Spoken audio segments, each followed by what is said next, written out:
Well, good evening, ladies and gentlemen. Good evening, good evening, good evening, and welcome to another Saturday night, the last Saturday night of 2023.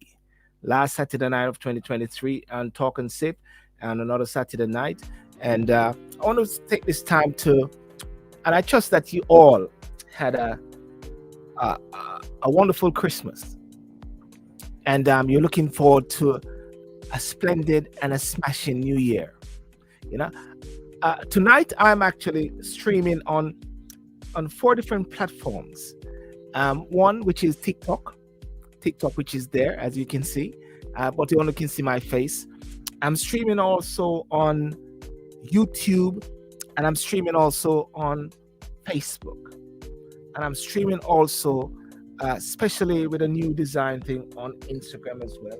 So therefore, there are four different platforms. So I've got to manage this, because hey, greater things is happening in 2024 and 2023. And ladies and gentlemen, before when I bring on my guest, we'll talk about what are you drinking. It must be something that you're drinking tonight.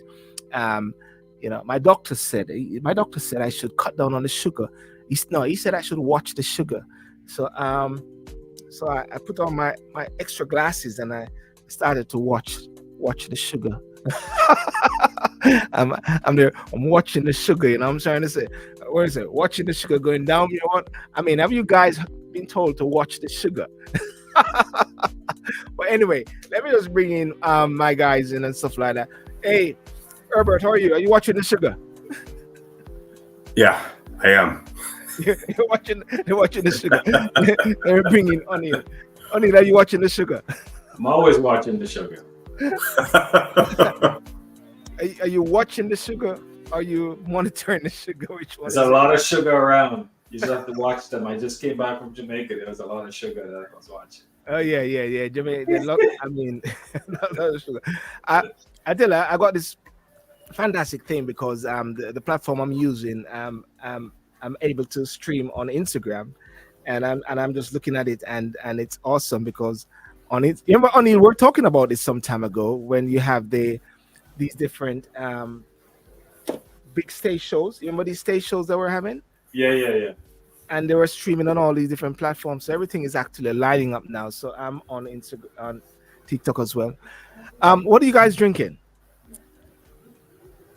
this Saturday night? I'm keeping it simple. I Sugar got and a water. big bottle of water, Big bottle of water. and then I have some bourbon. Yeah. But I don't know why I took my Baileys out because I'm not gonna drink it. I don't know why I took champagne or I'm not gonna drink it. The most I'm gonna drink tonight is sparkling water and a little bit of red. That's all I'm gonna drink tonight because not to get caught up into the whole thing. But I did send out some invitations to different persons to come on tonight. And ladies and gentlemen, and the topic tonight. Sorry, let me just get this. The topic tonight, which I've coined, is boxing of 2023 and unboxing or unpackaging 2024. Because 2024 is, as far as I'm concerned, is going to be a very mammoth year, and we have. It's like we have to take control of 2024. Desire say hi guys as well. Yeah. So what's first of all, how do you see the reflection of the year of 2023 on it? I think 2023. There are a lot of things for us to be grateful for. One, hopefully we all get another circle around the sun. So we have to be, grateful for our families, grateful for health, and grateful for whatever impact we've made for this year. We have 1 year left. I think it's going to be the year because now we're 2 year in a war that started, with Ukraine and Russia. Russia invading Ukraine. Mm. Now we have another year where we have Israel taking out Hamas. So I think 2024, 2023 will go down as a year of conflicts in sort of one breath. But there's also a lot of positive things to take away from 2024. We have 2023. 2023, sorry. Yeah, yeah. With the breakthrough with AI, artificial intelligence, I think it's going to be much more ubiquitous across 2024. You're going to see more applications of it. And I think also 2024 is going to be an interesting year as well. Because if my memory is correct, and Herbert or Silver, and you could opine on it, is I think we will have the most elections across the world. Close to 4 billion people will go to the poll, some in democracy, some in not. So I think Russia is going, we are the US. I think the UK might go into an election. I'm not sure if you guys are going to call, but when you look at it, there's a lot at stake. Obviously the big one, if you look at it, the US is going to go through an election November next year. In terms of the conflicts, there seem to be a lot brewing. There are things brewing with. Is that Trump? Is that Trump or Biden calling him, man? You see what's going on down in South and Latin America with Venezuela, saber rattling.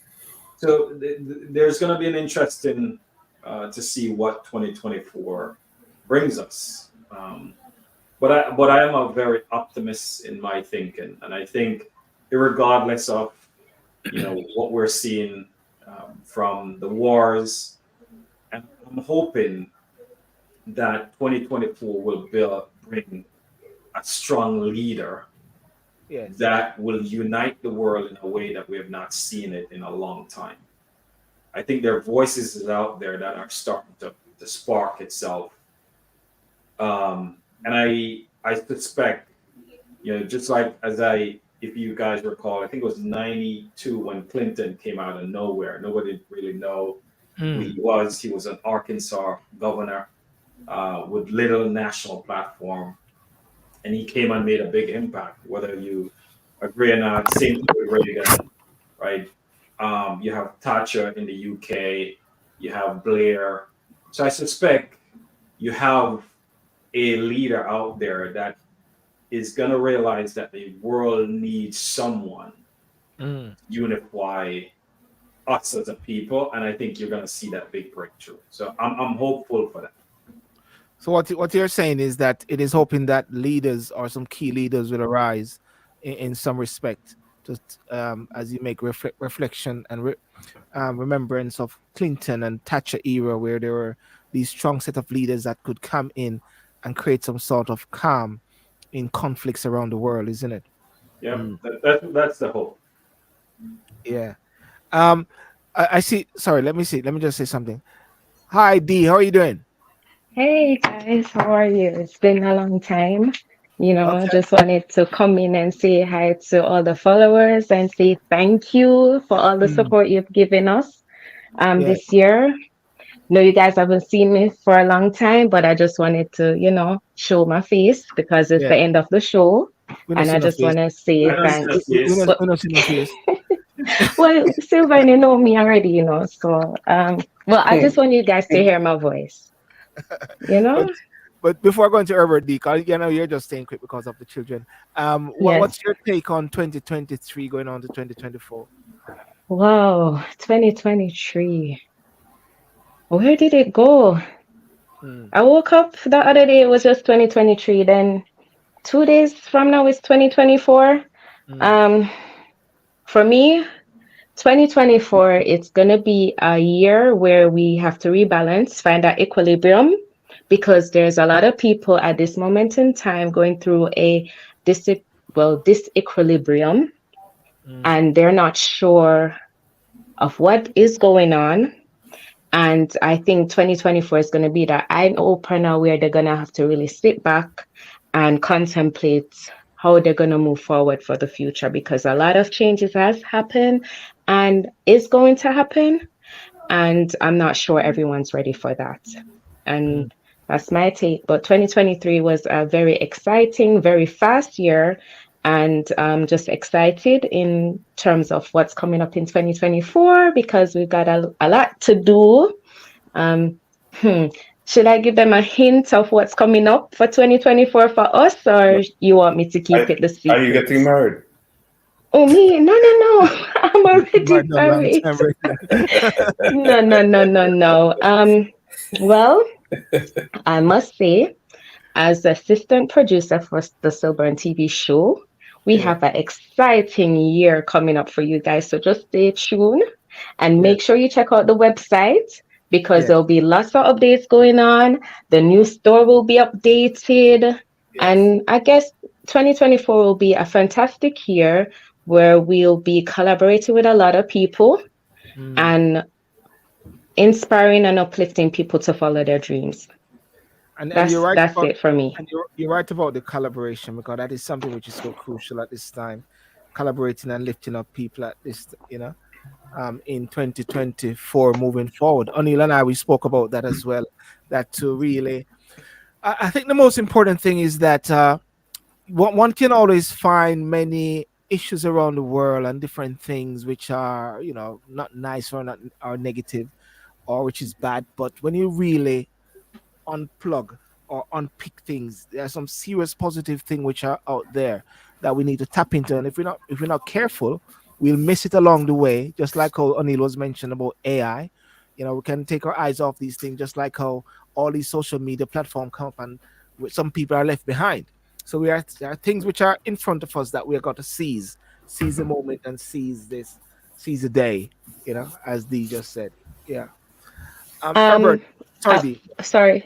Yeah, because I'm gonna go. My thing for 2024 for us at Stillburn TV is to see the Walk and Talk motivational moments journal and book selling Oh through yeah. the roof. So Yes. guys, go over to Stillburn's channel. Make sure you continue watching the Walk and Talk motivational moments because the journal is in the pipeline Yes. and it's gonna be fantastic.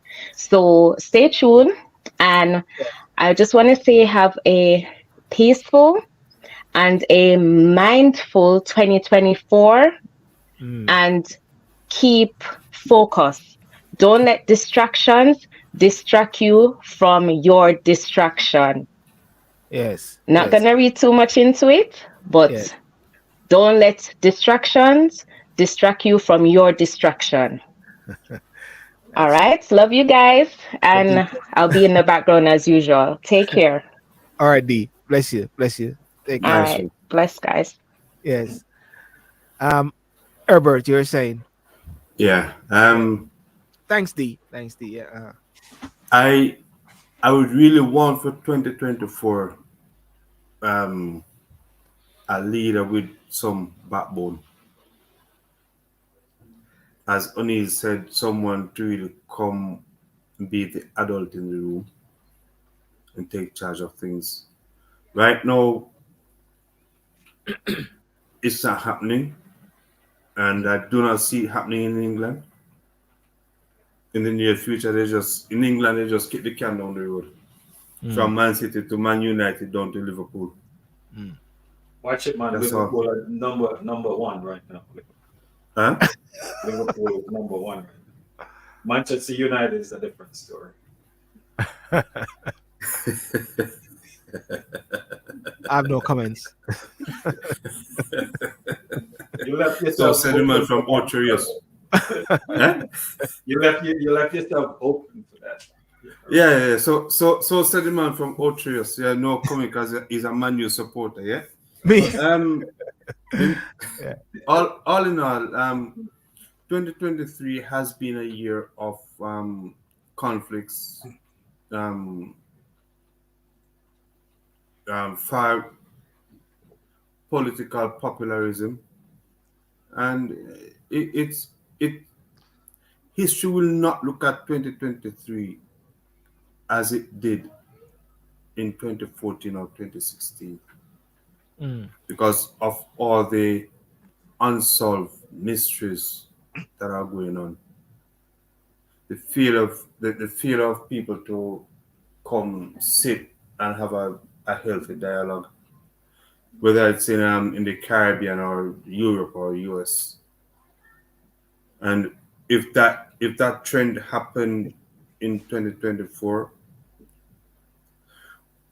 we'll be going down this slope faster than we think. You see, I think the must have read my mind because I'm a Chelsea fan actually. Chelsea all the way. Even So done worse. here we go. They're closer to the river, you know. Huh? They're closer to the river. That is the We can sing down by the river, you know. But someday. Someday. someday, yeah. But there's a point that you raise, Herbert, and you mentioned about communication and talking. And what we're realizing that leaders around the world somehow lack the ability to communicate effectively to deal with the impasses, deal with the conflicts which are around. And it is not just for it is something which is resonating a lot.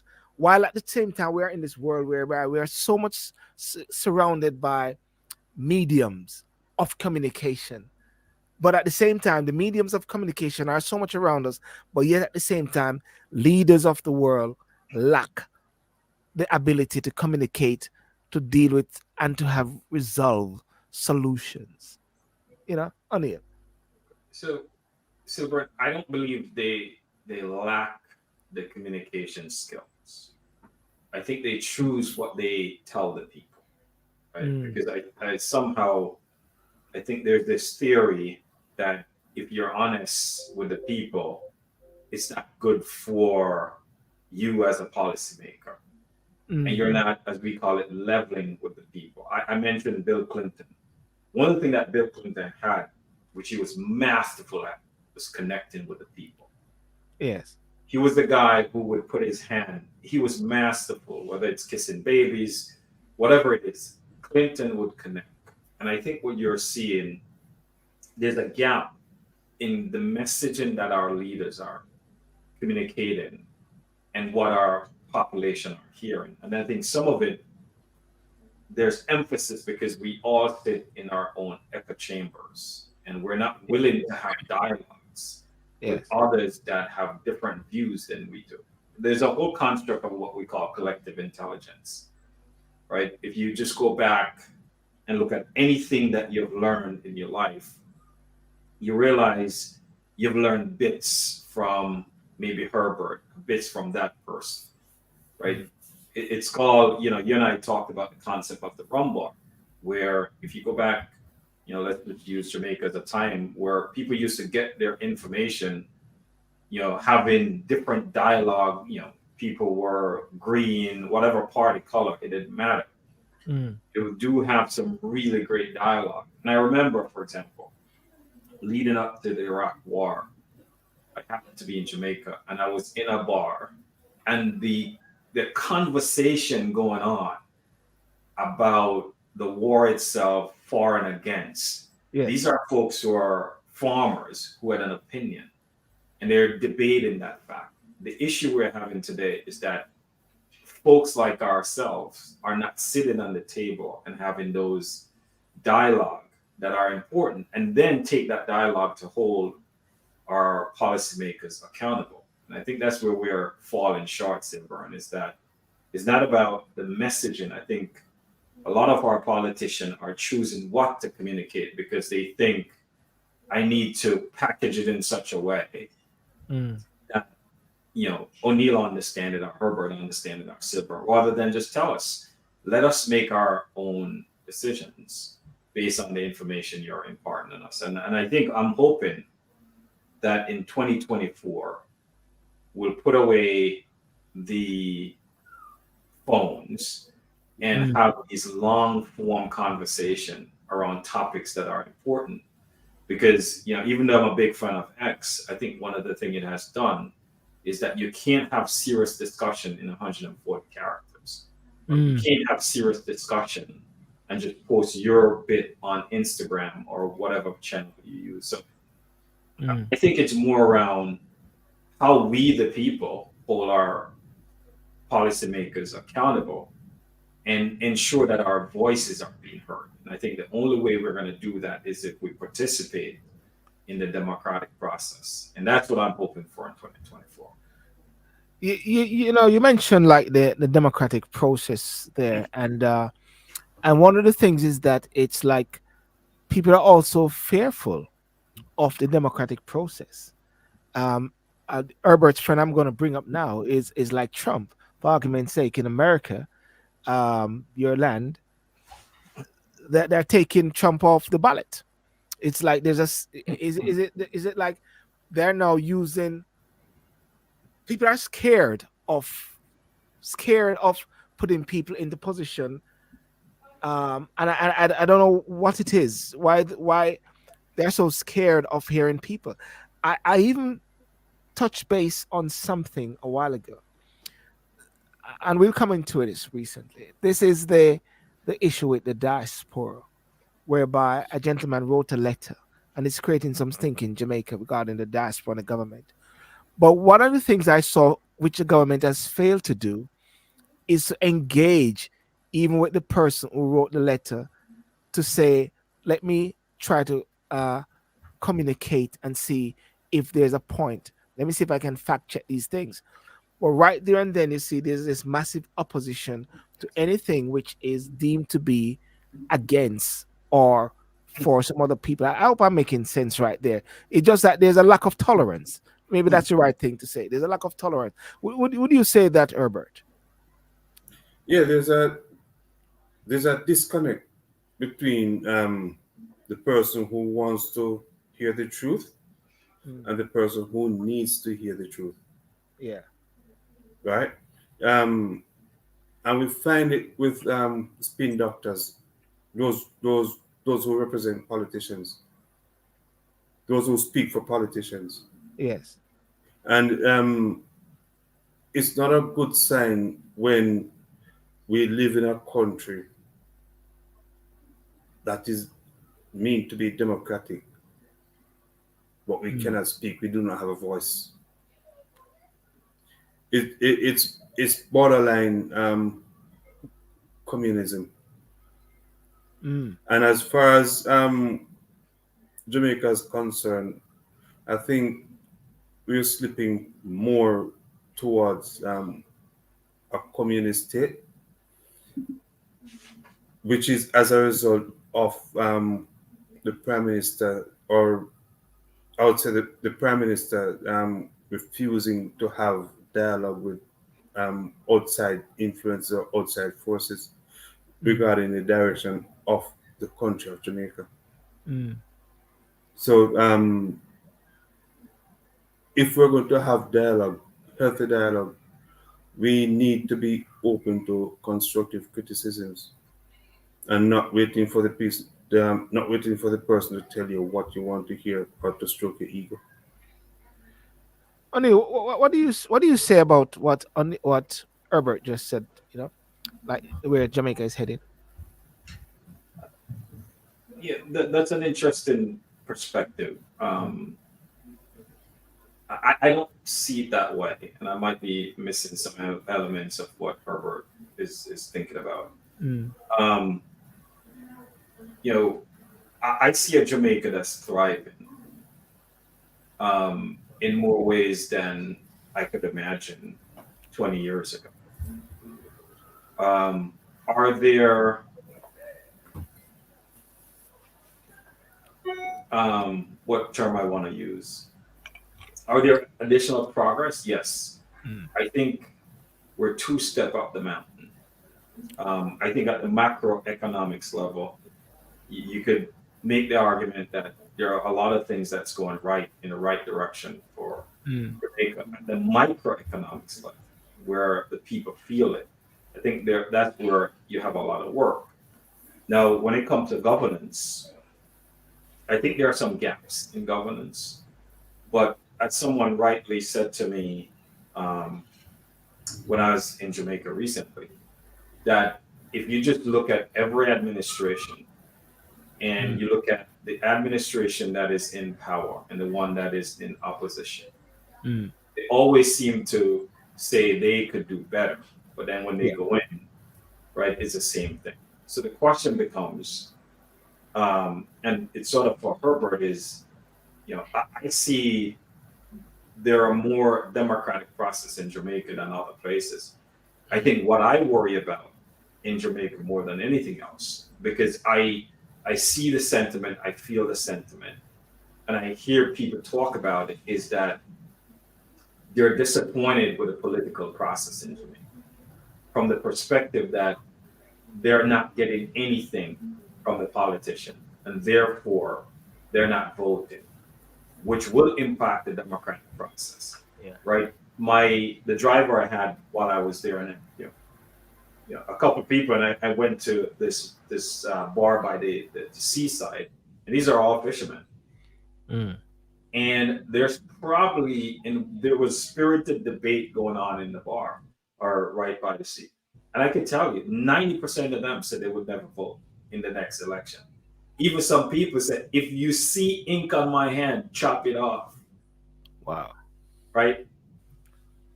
So to me, that's what I worry about, Herbert, is the fact that people have disconnected from the political process. Because when you have a sort of fishermen and a sort of people who are saying, I would never vote, that's what I worry about.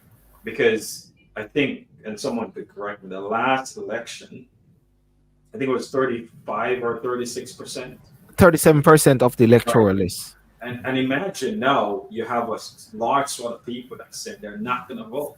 And that's what I worry about. But this is what I said to my bit in the discussion. I said, well, if you don't vote, then you can't complain when you don't get the things that you wanted.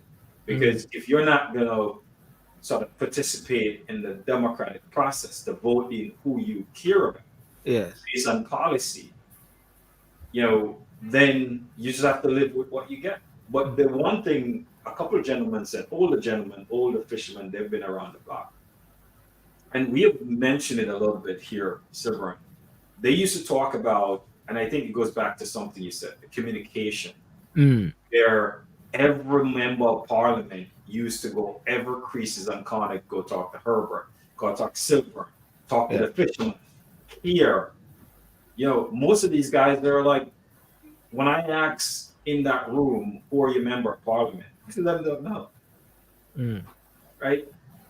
And that's that's what I worry about. And I don't know if that's the sentiment Herbert is saying I'm using the terminology, but that's what I worry about. But from a democratic perspective, I think Jamaica has one of the strongest democratic process.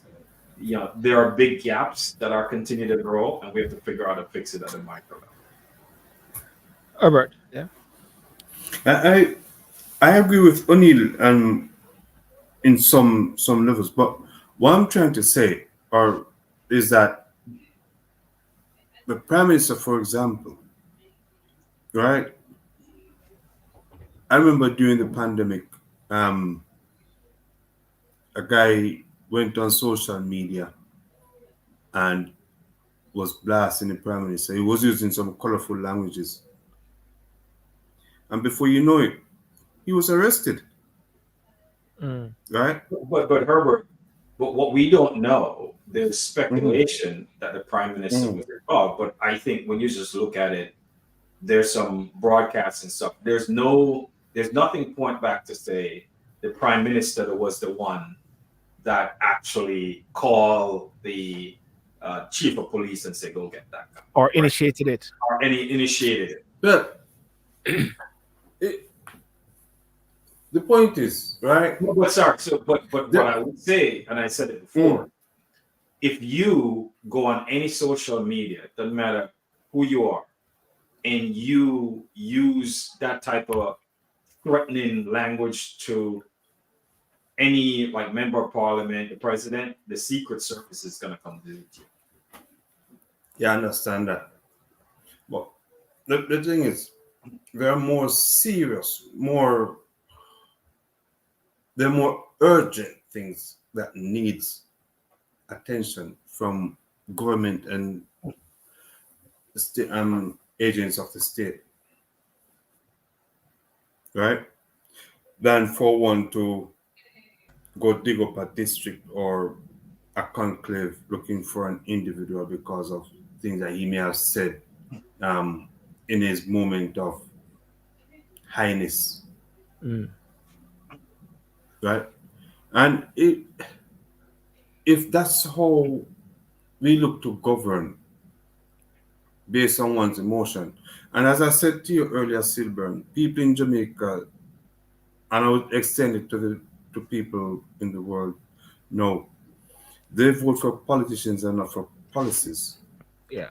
right? We're too emotionally attached to policies than to politicians, and that in itself has given away our right to exist Yeah. as a normal people.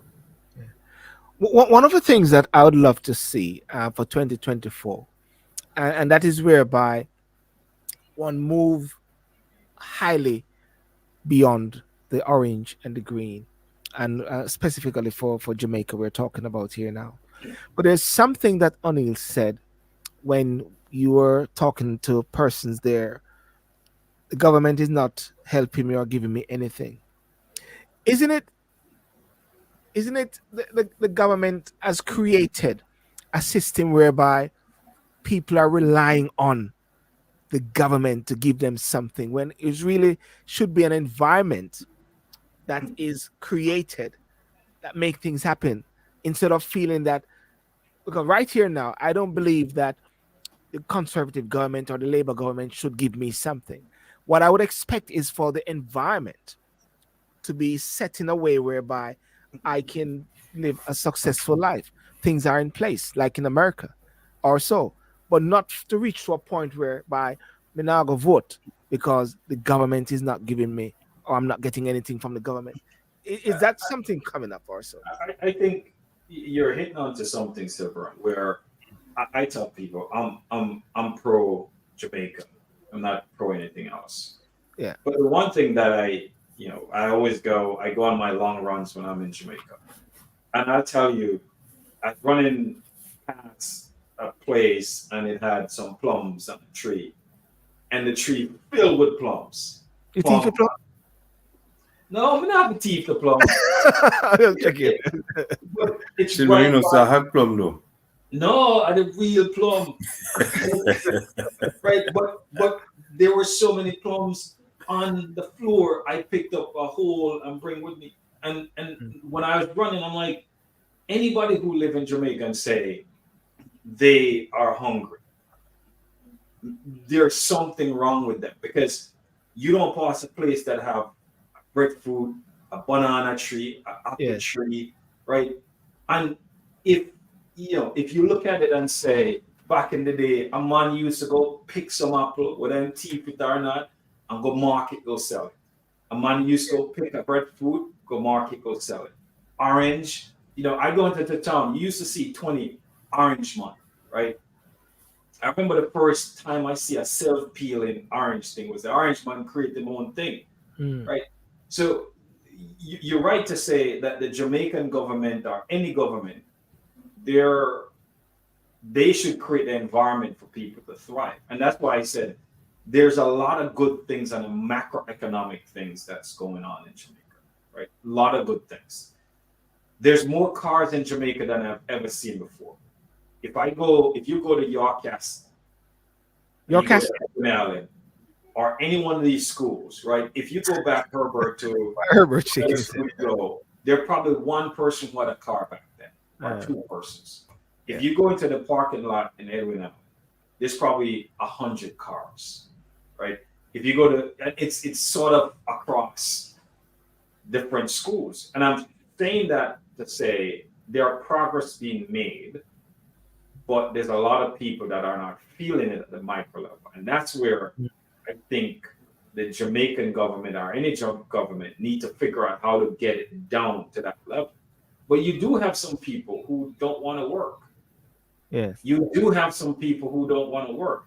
I didn't know this, but I just recently heard a statistics, which is shocking, that the graduates from UWI, 96% of the graduates from UWI are females. Let that It's sink not in. shocking to me. But let that sink in. That's 96%, which is shocking. right. But look, where are the males? 96%. If that statistics is true, where's the next generation of male leaders coming from? Well, you don't have to go to university, right? But you see the point that I'm trying to make, that if it's a good thing that our women are graduating at a high rate, but when you have 96%, that's a problem for our society, Mm. right? So I think those are some of the things that I think we have to address, because I've not seen more BMWs in Jamaica. I've not seen more Ferraris in Jamaica, right? So obviously there are incomes that be made. The question is how you trickle it down to ensure that every man, woman, and child are able to feel, right? When you hear that they said what the highest tours, I think 5 million plus this season, this year alone, Mm. right? If you look at the fact that Forbes says Jamaica is one of the safest places, right? Those are For positive who? things, right? It could be for the tourists, but right, but crime is a big issue for the locals, right? And the government has to try to figure out how to fix that. But I just think government should exist to provide the environment for people to go, Environment. right? And that should be your goal. Your goal as any member of parliament or any congressman or woman is to make the life of the people in your constituency who vote for you or not vote for you be better. It's So just are like we? a principle. So If are we you're saying? Are we? So are we saying that Jamaica has provided an environment whereby, while it may be conducive for development, but somehow people are still relying a lot directly from the hand of the government. yeah, That's how, but also that's remember, how it's been. yeah, but also remember, Silver, the PATH program in Jamaica. I don't know what they call it. It's like Social Security here. Mm. For you to get any help from the government, you can't have a refrigerator, a television, or a stove, Yeah. right? So there, and then I heard the statistic that 750,000 Jamaicans who just don't work. They're not part of the unemployment figure. Ladies and gentlemen, I want to thank you so much for joining. We're talking about unboxing 2023, uh, and boxing up 2023 and unboxing 2024, and the time of equilibrium, and seeing what we are looking for 2024. And I'll encourage persons to drop your comments as well, those on Instagram and those on Facebook. Um, I've got someone who said something earlier about a packet, but I can't see it now. I'm on TikTok. Those on Instagram and those on YouTube. Thank you so much. I've got other persons coming on. I'm with Herbert Machete, Machete cut, and O'Neill. in the My name is not Machete. UK. He has so many names and he's worse than me, you know. You see, that's why how many people come from Otrius. That they're shorted in your own word. That- It's like America. I understand, O'Neill, that you have some places in America whereby Americans never leave even their state. It's just like no, that's their world, you know what I mean? no, they Or it's haven't. America. They haven't. No, they haven't left their state or the community. They're you know, Or they're this happy. chick, Yeah. Their district, they're happy. this chick. District. But Yeah. yeah, I think Herbert said it, and I know I think history is not going to be kind Mm, to the leaders for the last 10 years. mm, I think history. I'm reading the book, The Guns of August, and it's sort of deja vu over again. And leaders make a huge difference, and I don't believe we have that leadership that could speak and people listen. I remember, we talk about Reagan, we talk about Thatcher, we talk about all these leaders. Just remember, these guys were so influential. When they have a press conference, Jamaica stopped to listen to what these guys were saying, yes. right? So right? People stopped to listen what these guys were actually talking about. And I think we need that. One guy I think, or one leader that I think will be a breakout in 2024 is Macron out of France. Macaroni. I think Macron, he Yeah. has lived under the shadow. But just remember the culture of the French people, right? Obviously, they're going through some stuff, but I suspect Macron is going to be a breakout.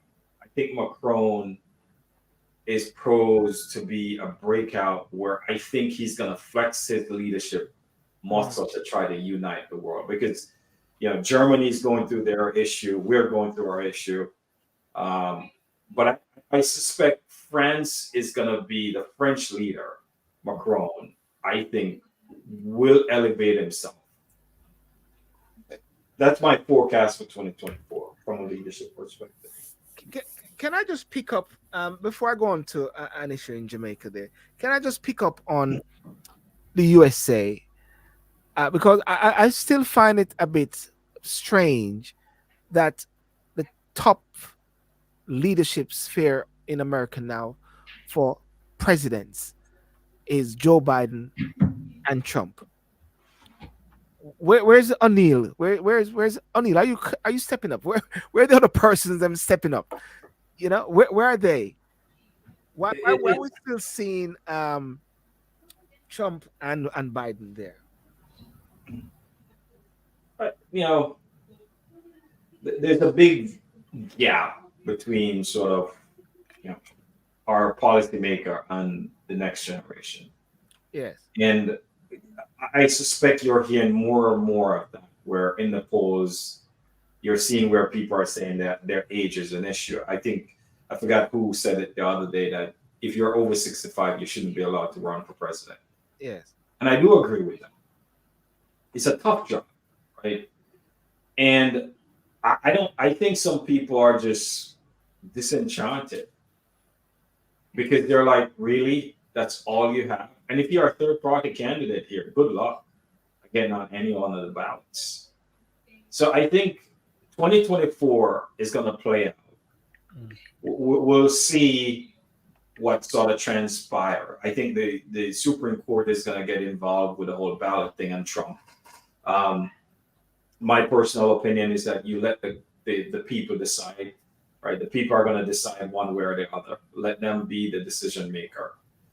But I also think there needs to be a much more vital mechanism here to have a third party.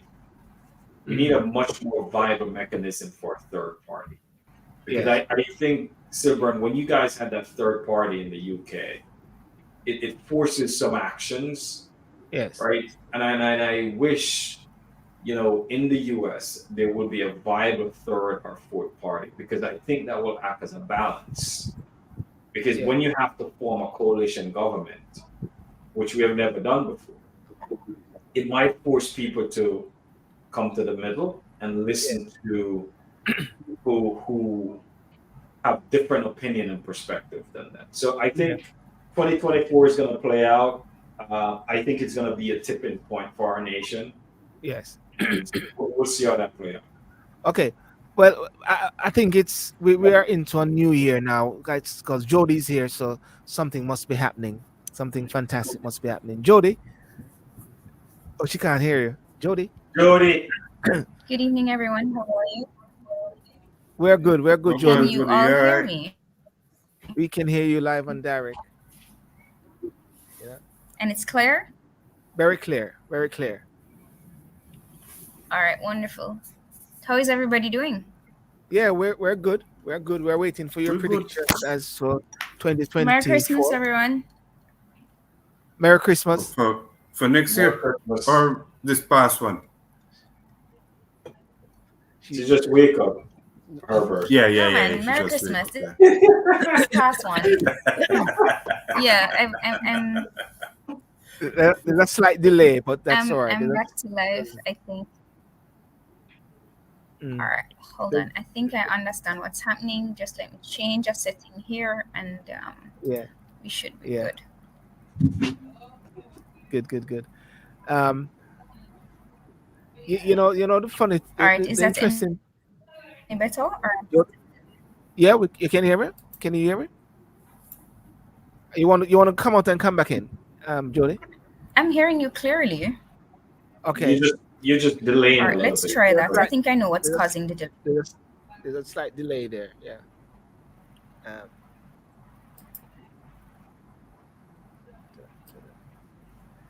and Jody.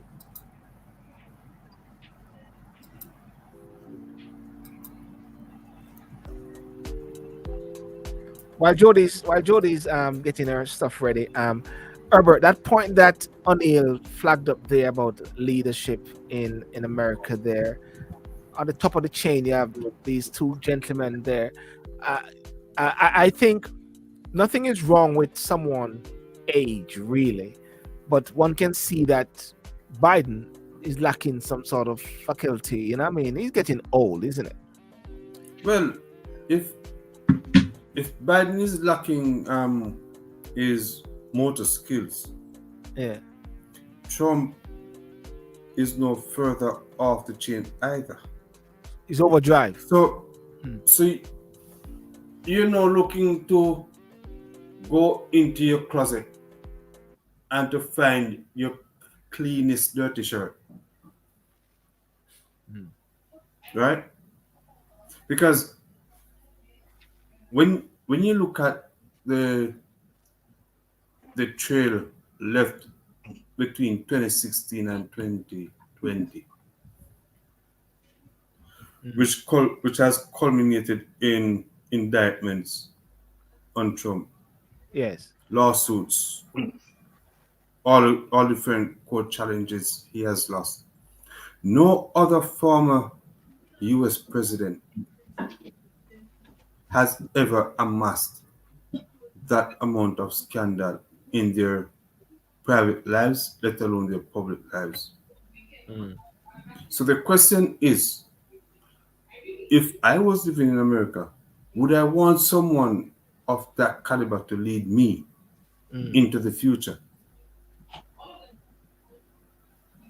Yeah. Now the question, I would find the question simple answer is no, because not only is he looking out for his friends, he's enriching. He seeks to enrich himself and his family off the backs of the U.S. people, Hmm. right? I understand people have said that with Trump with Trump as president, they could save money, they could do all sorts, right? But when you look at how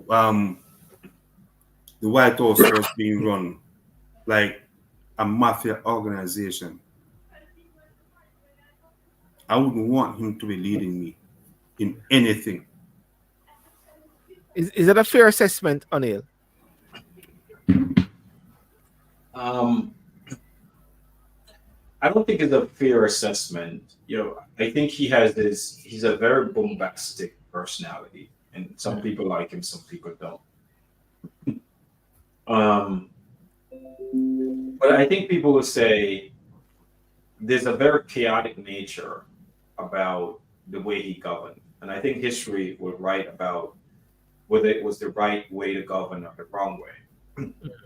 Um, but there are things that transpired since 2016 that, if you're a citizen of the US, you start scratching your head and say, wow. And there's a huge polarization. And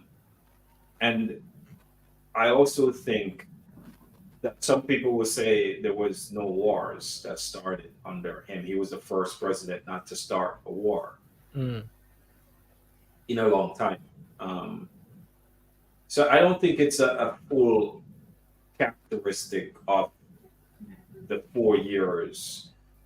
I would say there's two chapters that I'd look at him from a policy perspective. One is the 3 years and maybe 7 months. Yes, we had the pandemic. I think some of his decision was suspect, and you could sort of grade him on that. And you could sort of grade it on whether, just from a policy perspective, take the personality out of it, whether that was a good thing or not. One, from a personality perspective, the bombastic nature is just not my cup of tea, right? I just didn't like the engagement part of it because I think it caused chaos. It caused all kind of issues that should not be part of the political discourse. And then you take pre sort of November or post November. I think those are the two eras that he will be judged. When the election is had, as a country, we'll say, okay, all right, Herbert, yep, we had a good election, congrats, whatever I could do, and you move on. That's has been our country. We have Gore versus Bush, and the courts came in around some process stuff. Now we're back into innings 2 with the same two personalities. And the question becomes, what are we going to do as a country?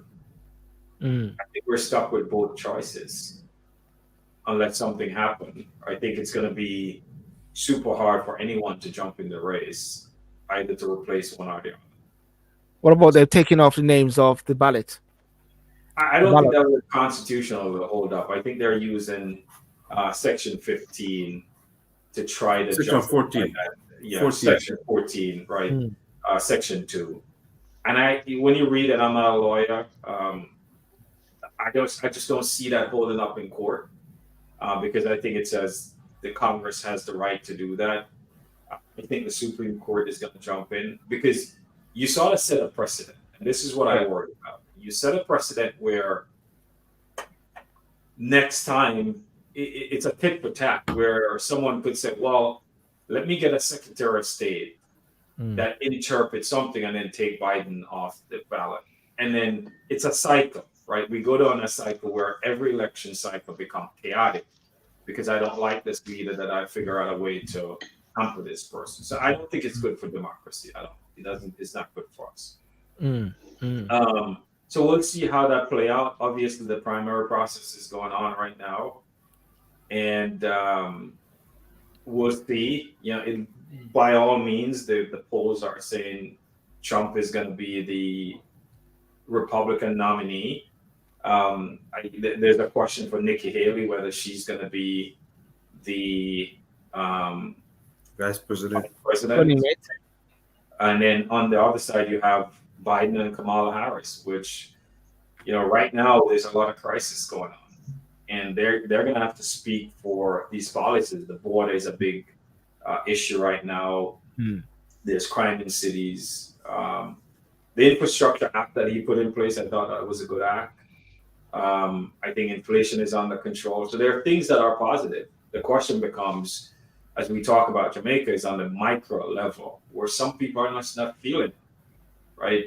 When you have to pay, $3 or $4 a gallon for gas, it's going to hurt you. Yeah. So I think at the micro level, I think a lot of people are still hurting, and they're going to have to figure out how to message that. Yeah. But what I want it to be, Silburn, is a policy debate. I want it to be, tell me your policy. Tell me how you're going to solve the issue. Tell me how you're going to solve inflation, education, how you're going to regulate tech. All of these things I want to hear. And this is something which is resonating even with Jamaica as well. Policies. Exactly. Policy.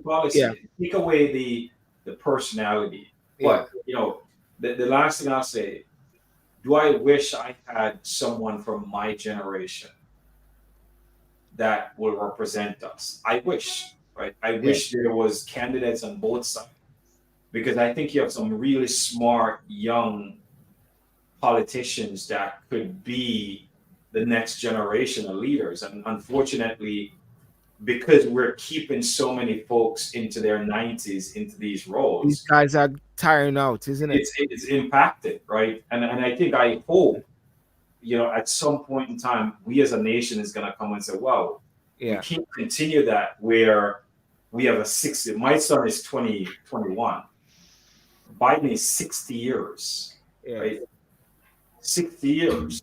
Look at that gap, right?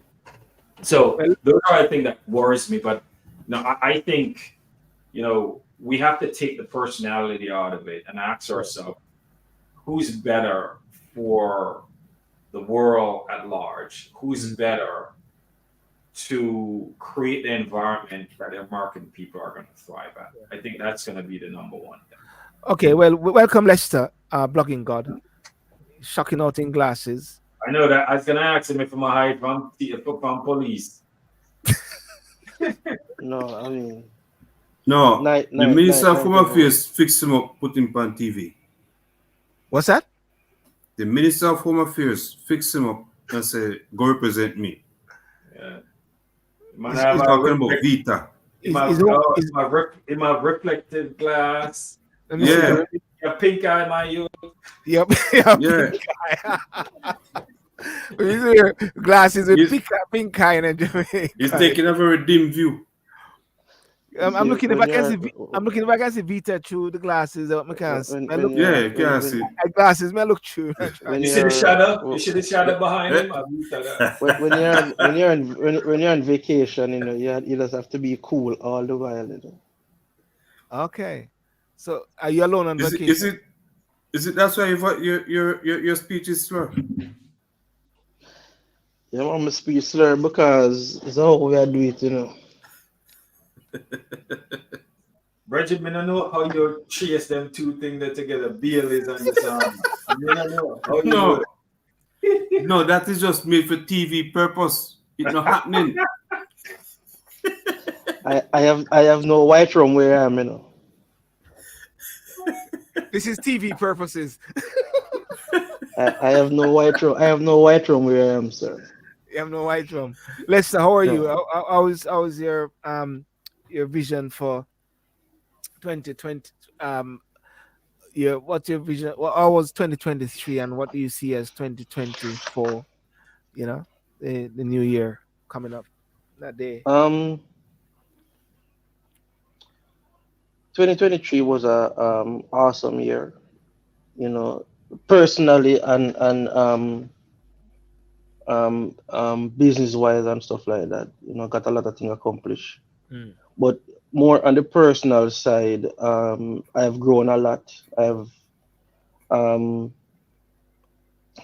personally achieved a lot. I'm not talking about like financially, but just in my personal life and my relationship and everything. That's been awesome. Been a learning roller coaster. The thing is that I don't. I kind of break up my life in stages, like set certain goals, short term, medium term, long term goals. Yes. So whether the year is 2020 or 2023, it don't really matter. If the goal not achieved, it roll over and you still work towards the goal. So Yes. it's not a big issue for me, like the new year coming and I'm gonna set some new goal. No, it's not like that. It's just that the journey continues. Basically that. And because as you rightly say, sometimes people are jump at in the end of a year to do resolutions, and I always say sometimes you got to be so careful that the resolution may somewhat come across like a procrastination, something you could have done already, but you're waiting for 2024 when you can do it True. now. But what about how do you see 2024 coming up then? Siburn, I don't know. It's just that I have to put in the work from now to make it actualize in 2024. So it's just the same thing. The only thing I'm gonna do different is work harder at my personal business. Yeah. At getting my personal business further. That's it. Well, one of the things that I was actually even talking to Lester, it's about like how do you see, one of the topics we were talking about here is about leadership around the world, leadership. We talk about the macro aspect of development in countries, i.e., Jamaica, while it's may look in flourishing, but it is how is it cascading down? So there are lots of Oh, angry, hungry, confused, you know, bewildered persons, you sh- know, at the same time, sh- while things looking great, you know. Uh, um, uh, mm, uh, uh, um, O'Neill, have you ever been to Spain before? Hmm. All right. Currently, I'm in Gran Canaria, one of the islands for the Canary Islands on the Narrow coast of Islands. Spain. Yep. Yeah. Um, so Gran Canaria have 864,000 people. It can hold in a St. Catherine, right? And in the coming weeks, me I go um maybe do some more writing to the Gleaner or to the Observer, and definitely send some message um to the chain above, in the government. Jamaica a joke. Jamaica a joke. Being here, mm, there are some simple things, gentlemen. There are yeah. some simple things that Jamaica can do without chaos, like taxi. There is like spots on the street, right? You Mm, know, like how you'd have a bus bay with the bus just turn off and just park up and you're going at the bus. mm, There are bays like that for taxi. So mm, the sign is there taxi. A taxi yeah. just pull up. Person who is there who want a taxi, go in a taxi and go on board in business. The place, it is virtually crime free. It is virtually dirt in a dirt. You can't find like hordes of garbage anywhere. And when you see young people actively working, right? There's so much commerce here. Metal, so anybody have a chance to travel to any one of the Canary Islands, Mm. there's not much to see here, really, right? In terms of scenic beauty. There's some good mountains Ju- there. Some good volcanoes you can see. I've been to the volcano yesterday, but and then what? You understand me? And you drive a whole 1.5 go up in the hill, and then what? See the But no, volcano. no, okay. What I'm saying is that just the landscape of Jamaica alone, right? Outdo all of the Canary Island and put together. The Mm. landscape alone. We're not talking about beach or nowhere else. But yet still, Gran Canaria have 12.5 million tourists every year. Mm. And them not have the beach is like 300 meters from me right now, right? That a sea, it's not a beach, a sea. Mm. It's rough, it's cool, it's dirty, it's ugly.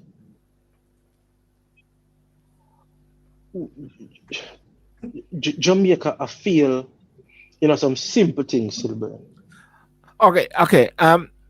Okay. I hear your point right there, and I want to stick on that point there, Lester. And we're gonna come back on it, because what you're coming across and what you're saying is that there's great more potential, and we've got to, in a way, I believe we're gonna touch on the diaspora a bit. I believe the diaspora has a lot of role to play in working with the government. But Jody, I want to go on to Jody because Jody, we were starting with Jody earlier. It's good to have you're loud and clear now, and it's moving very well. How are you, and what's your plan for? You're hearing Oh, me clearly? yeah, Wonderful. yeah. How is what's Awesome. your vision for 2024, and what was your thoughts on 2023 as we're boxing up 2023 and unboxing 2024? My vision. Yeah. And you don't have to tell Okay. us your personal vision. And I'm talking about how do you see Jamaica? How do you see the world? You know what I mean? I know you got enough plans. You know what I mean? Big plans and stuff like I mean, if we're looking on Jamaica on a whole, um, y'all know I love Jamaica. Yeah. And testament to why I'm still here. I But don't know why. we're not gonna go there. Mm. Um, one thing I love about my country is freedom. Freedom to do a lot of things. Um, and I tell people one of the reasons I moved back, one of the main reasons I moved back from Kingston to closer to home is because Kingston was so hectic, and I'm a country girl who used to like waking up, going to the beach, and the beach was always in walking distance. Stopping and just taking a breather. You know what I mean? And I like that about Jamaica because even though Kingston is hustle and bustle, it's most of the island is like this Mm. in terms of being able to just do things freely without thinking about it. It's good and it's bad, Yes. I might say. It's Mm. good and it's bad, right? Um, but Lester touched on something earlier. Oh, Judy, God. Jody, Freedom. frozen. Freedom Can you again. all still hear me? Yeah, we can Yeah, hear man. you. Yeah. Mm. Can you all still hear me? Yeah, we can hear Your, you. your last, your last point was Yeah. Leicester. That's Let's touch on. That Oh, we you can touched do on. a lot. Yeah, We yeah. can do a lot better in Jamaica in terms of some simple things. I think we've been progressively growing.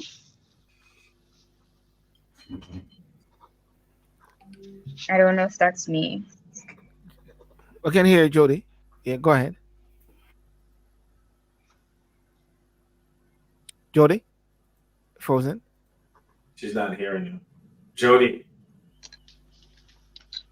I think she's You can something. still hear me? We can hear you. Can you hear me, No, she's O'Neill? not. You can hear me, O'Neill. Yeah, you I guys can can hear. hear you. I can Yeah. hear you. Welcome, Councillor Dan Mackenzie. I think Jody. Jody. She froze. It's a still burn. I think we have to be careful in how we do comparison um, Yes. between, I happened to be in Tenerife in 2001. And if you were in Tenerife, which part of the Yeah. Canary Island, it was a different place than it is. Massive development by the European Union there. Mm. Massive amount of resources in terms of infrastructure that was put in place.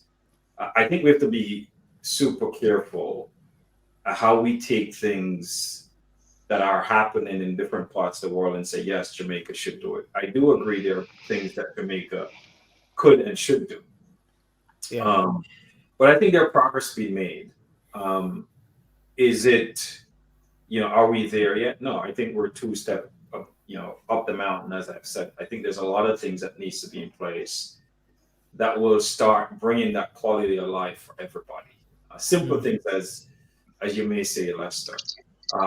And I have just spent a ton of time in Jamaica, and every time I go, I'm much more impressed than before because I'm seeing things that are improving, whether it's in garbage collection, whether it's in sanitation, right? Rome was not built in a day. And I think sometimes we remiss to think that, with all the capital that we in the US spend and the UK spend, Jamaica should be the same, right? I was actually in going through the airport, and this gentleman was cussing out every person that he could find because he said the line was long when we were coming into Montego Bay Airport. And I turned to him and said, "Well, I said, sir, if you were in New York JFK at 8 o'clock when all the planes came in from Europe, you wouldn't be behaving the way you are."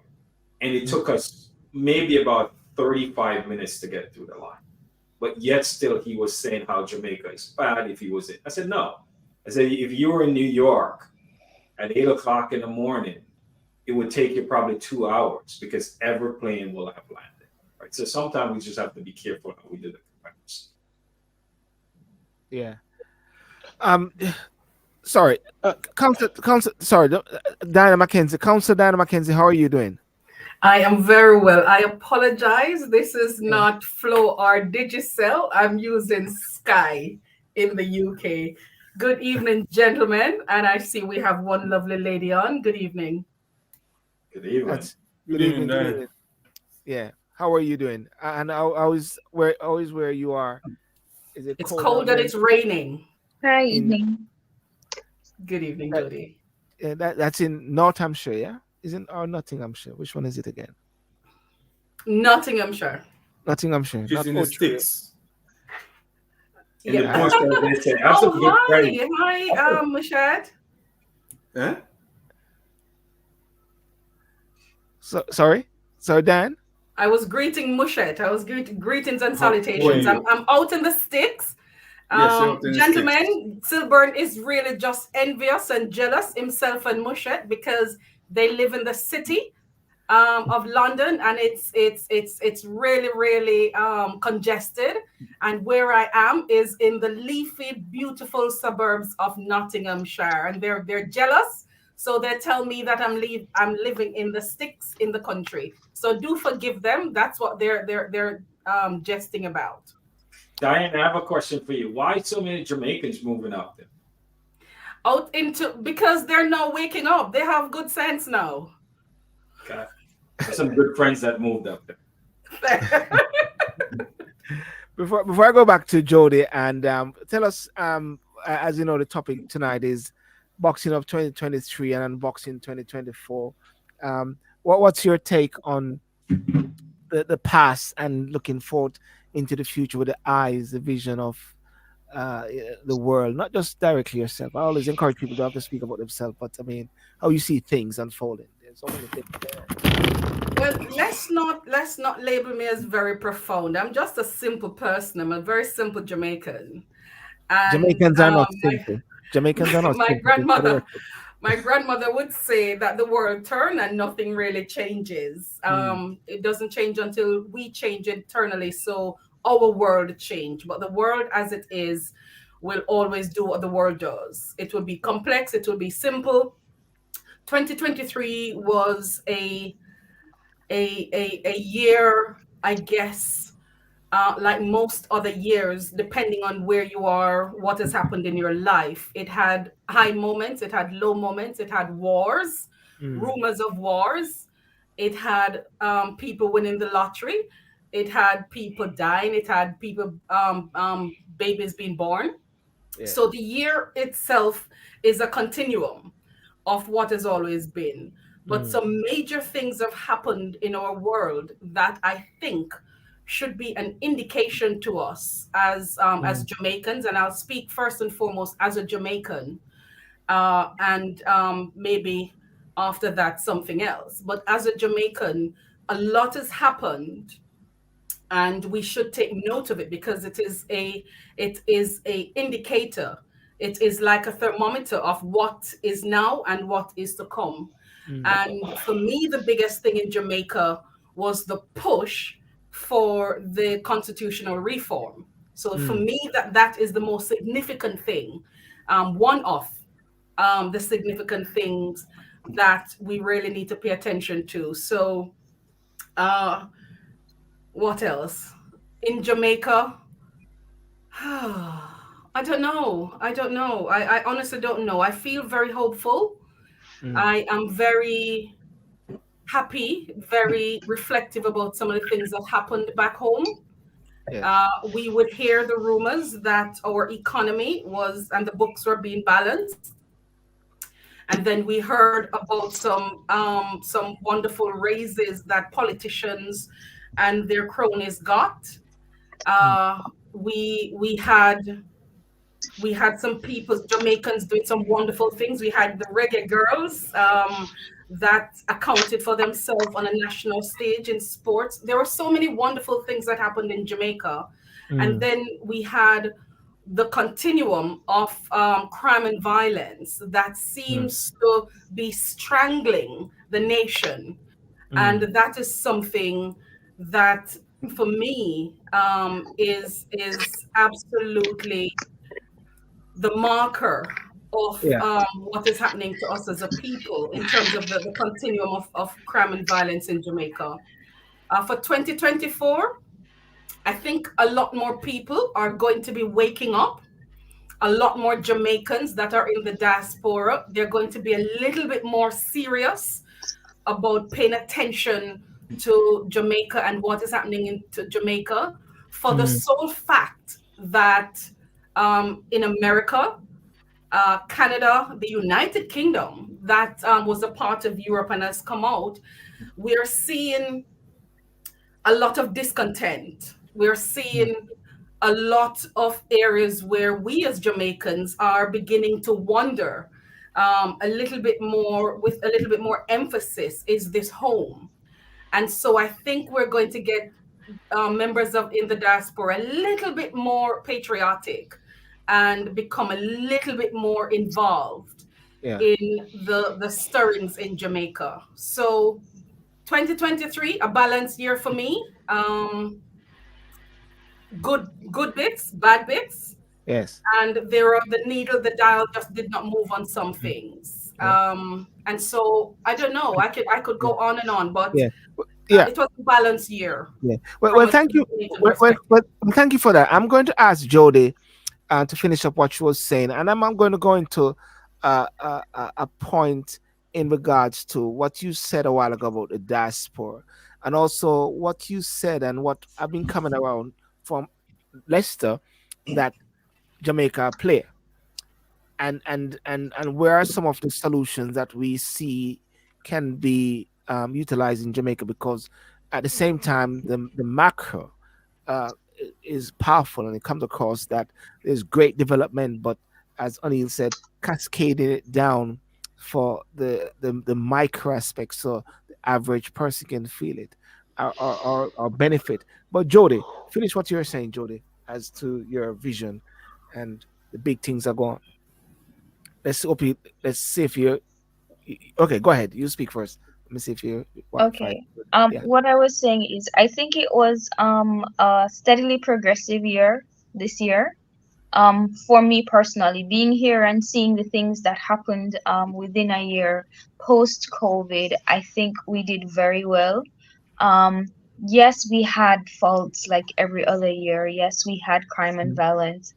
Um, but I think steadily we have progressed, and experiencing it is one thing than seeing it from the outskirts and just reading statistics.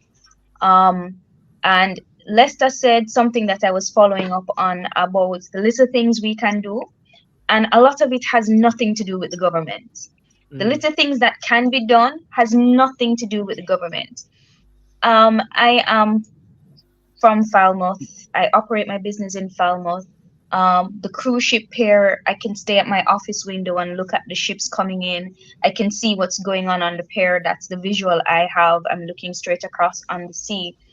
And the surroundings of Falmouth, like I tell you, some simple things that can be done. It doesn't even have to be done by the municipal corporation who has the responsibility to do it. But if you as a Jamaican walk on the streets of Falmouth, you are not going to feel pleased about the visitors that come off those ships and walk on the everyday streets of Falmouth. So this is what happens. The tourists, they come off and they want to walk around, but there's nothing to see, or the streets are so dirty and reeked of urine or garbage. Um, and then the roadways are not bushed and it's not kept, and they just jump on a taxi, and the first person who comes to them and say, oh, let's take you, and they take you out of town mm, to a different parish or to a different attraction somewhere. And even though we have thousands of visitors coming off the ship, nothing stays in Falmouth. This is just Falmouth I'm talking about, because that's where I am, right? mm, And I don't think that all of that should be done by the government. I don't think the people see um, the vision, the goal. I don't think they don't have much pride. They don't have any much vision for themselves. And it's something that's declining in Jamaica. I don't know about other countries, but we don't have an overall vision of community, a vision for the country. So we find that because it's none of my business and it's not my job and I'm not getting paid for it, I'm not going to clean up the garbage in front of my own house or on the roadway where I live or make it smell better or things like that. We say, oh, that's the government's responsibility. And I can speak to farmers because, as I said, that's where I live and that's where I come from. But if you go to other parishes and you look at the businesses and the roadways, it's the same thing happening. And then we say that we want more tourists to come and we want, this to happen and so on. I don't think the government needs to deal with that. I think the people on a whole need to come together and say, what part do I have to play in the development of my country? There are a lot of things that are in place. You've heard me talk passionately about the healthcare system in Jamaica. I mean, everybody wants handouts, but sorry, my language, I need to control myself. The healthcare system is free in Jamaica. You tell me how many countries you can go to where you can get free healthcare. And you're going to say, oh, but it's not first world. How can it be first world if we're all not contributing to what is the government has tried to put in place, right? And I know thousands of Jamaicans who get medications free of cost, right? Free of cost. They don't pay $1. There are others who get it substituted and subsidized immensely. Well, there's still another spectrum to that, right? Whereas the access to certain types of medical care means you need to fork out a good amount of money, right? So if we're going to do anything in reform, I think the policies or the things that the government can look at are things like probably more insurances for people, more affordable insurances for people to be able to do these things, or we need to invest some more in diagnostics. I can speak to healthcare because that's the sector that I'm in right now. And then for small businesses, I think they've done a lot as well. What needs to change, though, is the infrastructure of our banks because they still run off a very archaic system. That is so archaic, it drives me crazy, right? So if we're going to look at how we're going to change things, like I see so much money being invested in Jamaica, invested in small businesses, invested in projects, developmental projects, social projects. I see kids being offered way more scholarships in Jamaica than I've ever seen before. I see where young people have the opportunity to gain a skill free of cost. No, the only thing is that these kids have no vision, right? Okay. Because they've lost all moral standards. And even though we're offering you something free, you'd rather sit on the corner or you rather find a man to mine you, or you rather dig out the palm of your hand, or you rather go get a gun, or you rather go scam, right? I'm not going to mince my words when it comes to this because I'm living it. Yeah, Jody, thank you. 2023. No, thank you for that point there. Just that I want Herbert to respond to it because I know he's got to go. Sure. Yeah, Herbert. Sorry, Faith. Silborn, can I say something? I'm at a disadvantage because obviously I came in a bit late, so I don't know the rest of your panel, your guests and their Okay. Let me do the honors. I've got Herbert Machette. You met him already at the High Commission. You remember? Right. Oh yeah. Oh, Herbert, I know. Yes. And there's Blogging God, King of Blogging of the world, King of Kings. You got O'Neill Cross. Is in the States. And you got Jody Marie, she's in Jamaica. Thank you. Okay, fantastic. Herbert, just I am currently in Spain, but I live in the Netherlands. Oh, sorry, Blogging God is in. Sure. I can't keep up where he's. Minister of Home Affairs always take him all over the place. I mean, Herbert is what I'm using. Herbert terms. Come in and spend our money, man. Come in and spend our money.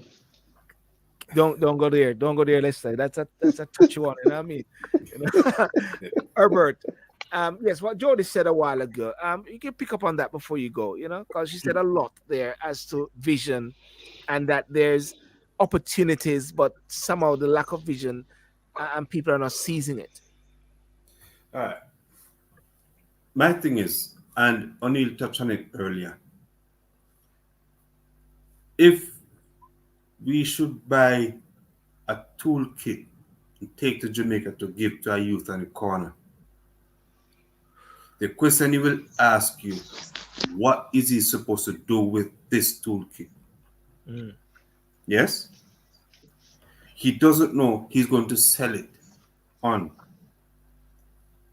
for $1,000, $10,000. Mm.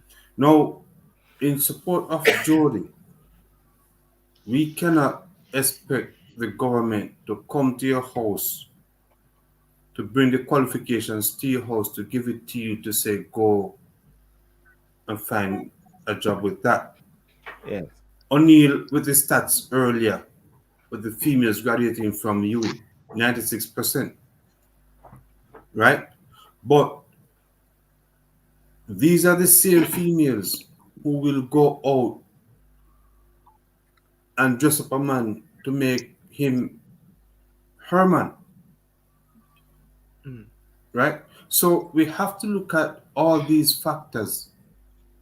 We keep going around in circles. When will it stop?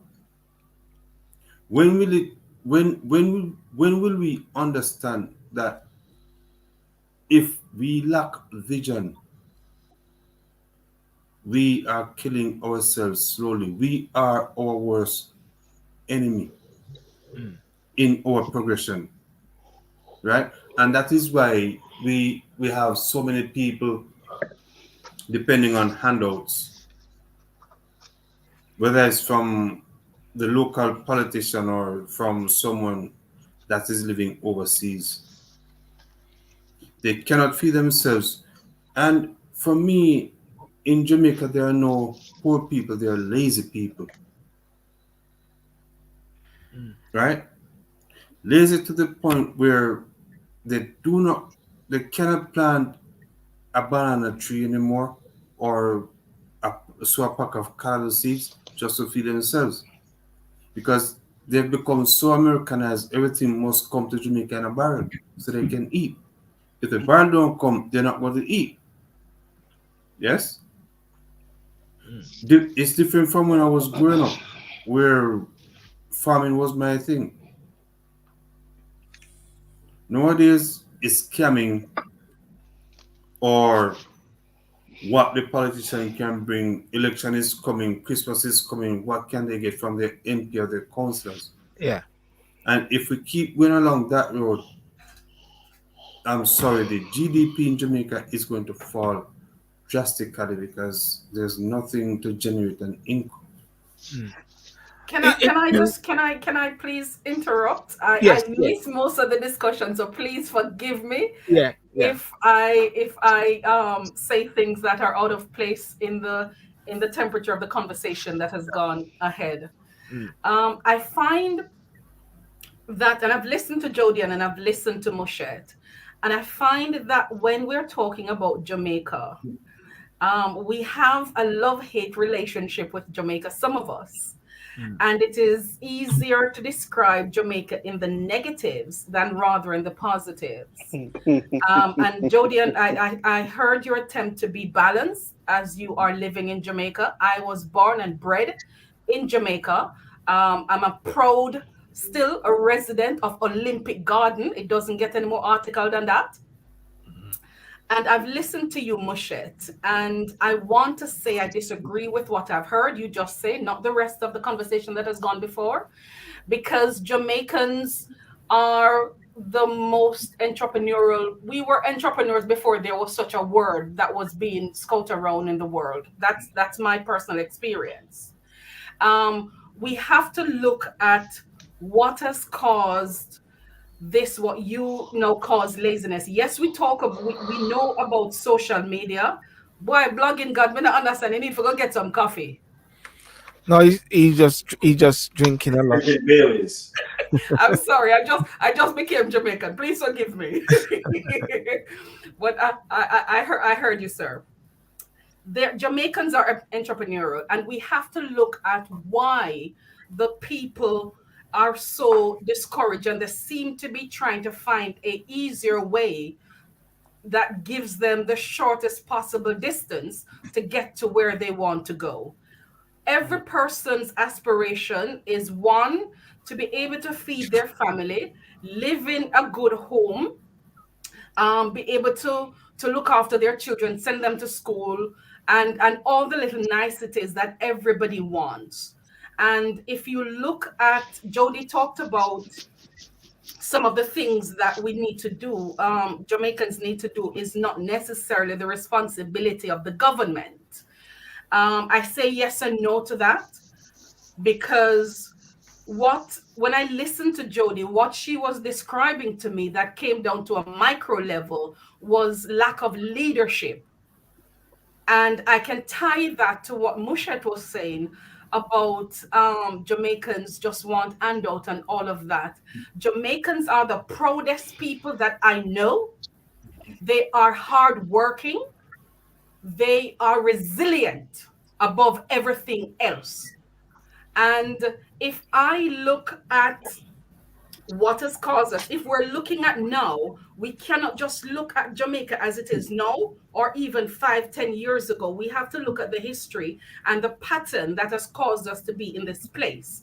And for me, that was one, lack of leadership and aspiration from our government. And the reason I say that, Silborn, I'm not sure if you were here, if you were present when our prime minister came into the United Kingdom, when we were talking about the Windrush, when that Windrush scandal broke. And he came to this country and he had a town hall meeting. Jamaicans came from all over this country to attend that meeting to hear what our prime minister said. And let me just recap for you the thing that stuck out to me and how he set the bar very low for us as Jamaicans. He was trying to say to the Jamaican diaspora in the UK that there is opportunity in Jamaica. And he was saying, why you can buy a piece of land or take care of your house. Or he literally was, he made it as if all we could do from the diaspora and the best we could do was to buy a little piece of a land, a 1 acre, a theme word, a 1 acre, and build something. And I sat back. At that time, I had no aspiration in politics. And I sat back and I felt upset about it because I thought, you're setting the bar really low. You have come into the United Kingdom where a mass range of Jamaicans are. And you're telling me Chinese are investing and how many different people are investing in tourism and trade with Jamaica. But when it comes on to us in the diaspora, you're telling me, so all me can do is make sure somebody gets a little house. You never sold the vision that Jamaicans can do for themselves. And I for me, that set the bar really low. So when you talk about young people now and what they seem to want handout, that for me, Mushed, is because the kid who has gone to school and has gotten his subjects and has gone through university, where they're now working, Jody, and you can correct me if I'm wrong, is in a call center. People who have come through the university, and we know that Jamaica has a very high standard of education at every level. And our young people who have come through the universities, they're in call center jobs.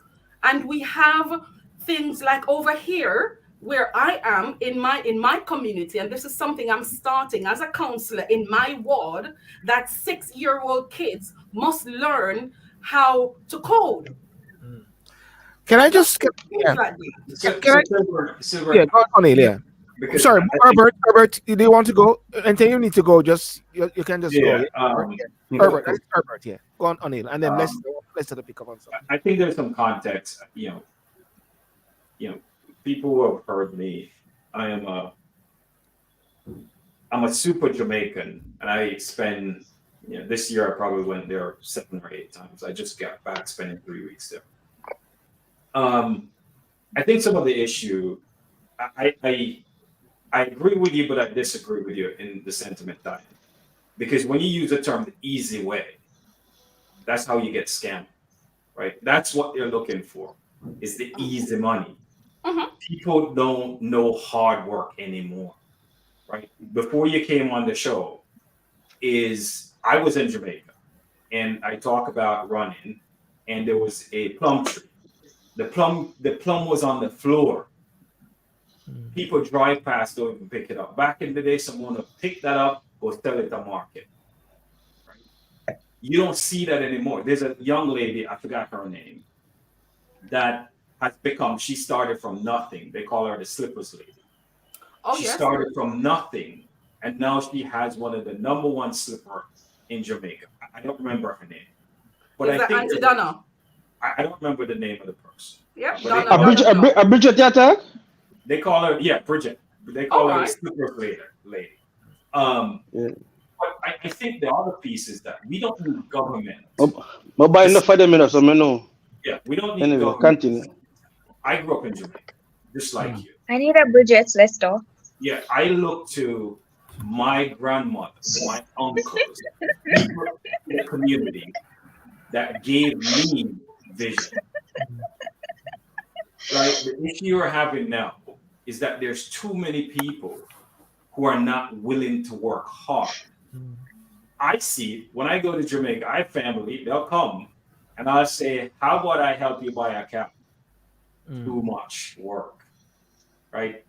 If they say, well, buy me a taxi, it's like, well, you could go pick up some farming. We still have 20 acres of land. It's barren. Mhm. So I think we're not bashing Jamaica because Silburn, we hear, I'm one of the most pro Jamaica ever, and I have a lot of what do you call it now? I see Jamaica, and I've said it before, will be the Dubai of the Caribbean. It will be, not because of the government. I have friends who have left the US and back in Jamaica. Say that again, O'Neill. I didn't hear you. It's going to be the what of the Caribbean? Jamaica will be the Dubai of the Caribbean. If you were close, I would hug you. It will be, right? And In less than 10 years. In less than 10 years also. right. Yeah, Yes, there are people yeah. who Look are at hug to hurting. blogging God. Yes, There are people who are this is hurting. my vision. And this is where I think is that if we continue to depend on the government, you're not Yes. going to go anywhere. One of the issues that Jamaica needs to fix, and people might hate me for saying, there's too many small families that Respect. control. They need to expand that and realize if you go invest in these little men and women, help them build a business, you will benefit. There's too many of these families want to own everything, and they're not willing to go into the corner, find a man or a woman, and say, you know what, I'm going to help you start a business. I'm going to take 20% of it, right? We're seeing more and more of that going on in Jamaica. We see Mayberry Investment, I heard, is doing some fun where if you have a good idea, you could go to Mayberry Investment, and guess what? You could get funded. So the more we see more on that, because as you said, Jamaica have some of the best ideas out there that we have taken to the UK, to the United States, and make people billionaire. Someone asked Dieneman the other day, you should be a billionaire because you know what? When reggaeton started, Afrobeat, you should have a piece of it because they took your song and made it theirs, but you have none of it. But I am a big believer that the infrastructure that is being put in place, because we started in Jamaica from, if you've gone there, now you could go to Mandeville in 45 minutes from Kingston, right? So I think those things, and with people like all the things that Gary's doing, when I mean a ton of Jamaicans are going back to what we call yard, a lot of people are leaving high-paying jobs here and going back because they're seeing it.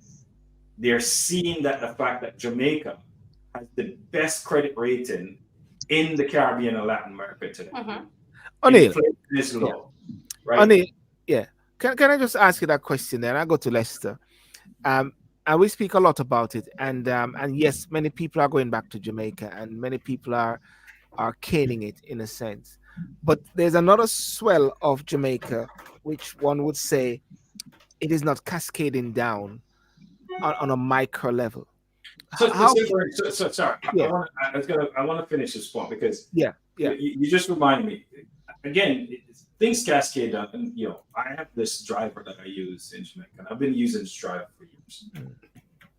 When I started with this driver, he used to borrow cars to come pick me up.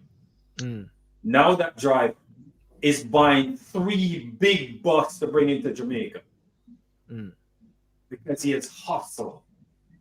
Right? I used to ask him. I used to send like if Lester was going to Jamaica or Diane was going to Jamaica, he'll pick you up. You know what he was good at? He was on time.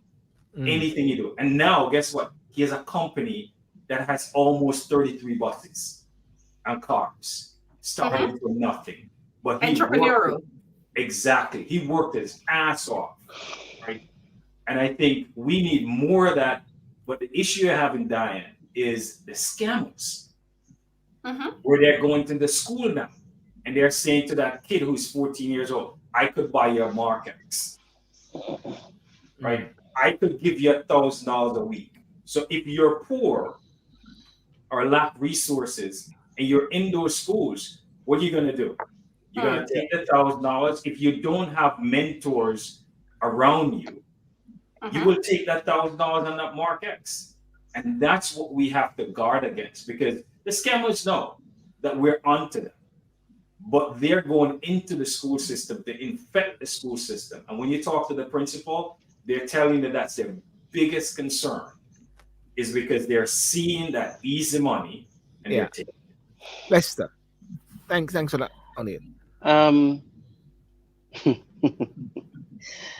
Diane just to know me. Diane said earlier that it's easy for us to talk negative about Jamaican. I know she means. She context it though, that she just. No. I know. You know that people overall on social media say that I only look at things through the eyes of the Jamaica Labour Party or the government, or always picking up. No, it was a beautiful buy, man. Come on, man. It's beautiful, but it's a beautiful buy. But you see, we already have the media and bloggers and vloggers highlighting negative. Me no need for go there, so me make sure I say the little I can do to highlight the good that is happening, right? I do that. Because it make no sense me add to the tons of people who are highlight bad and also who are make up bad things too. Who are make up things when they even happen, you know? There's so much something right down.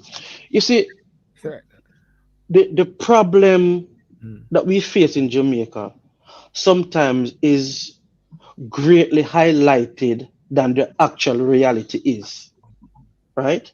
Now, I would take 2 instances, scamming and the crime, right?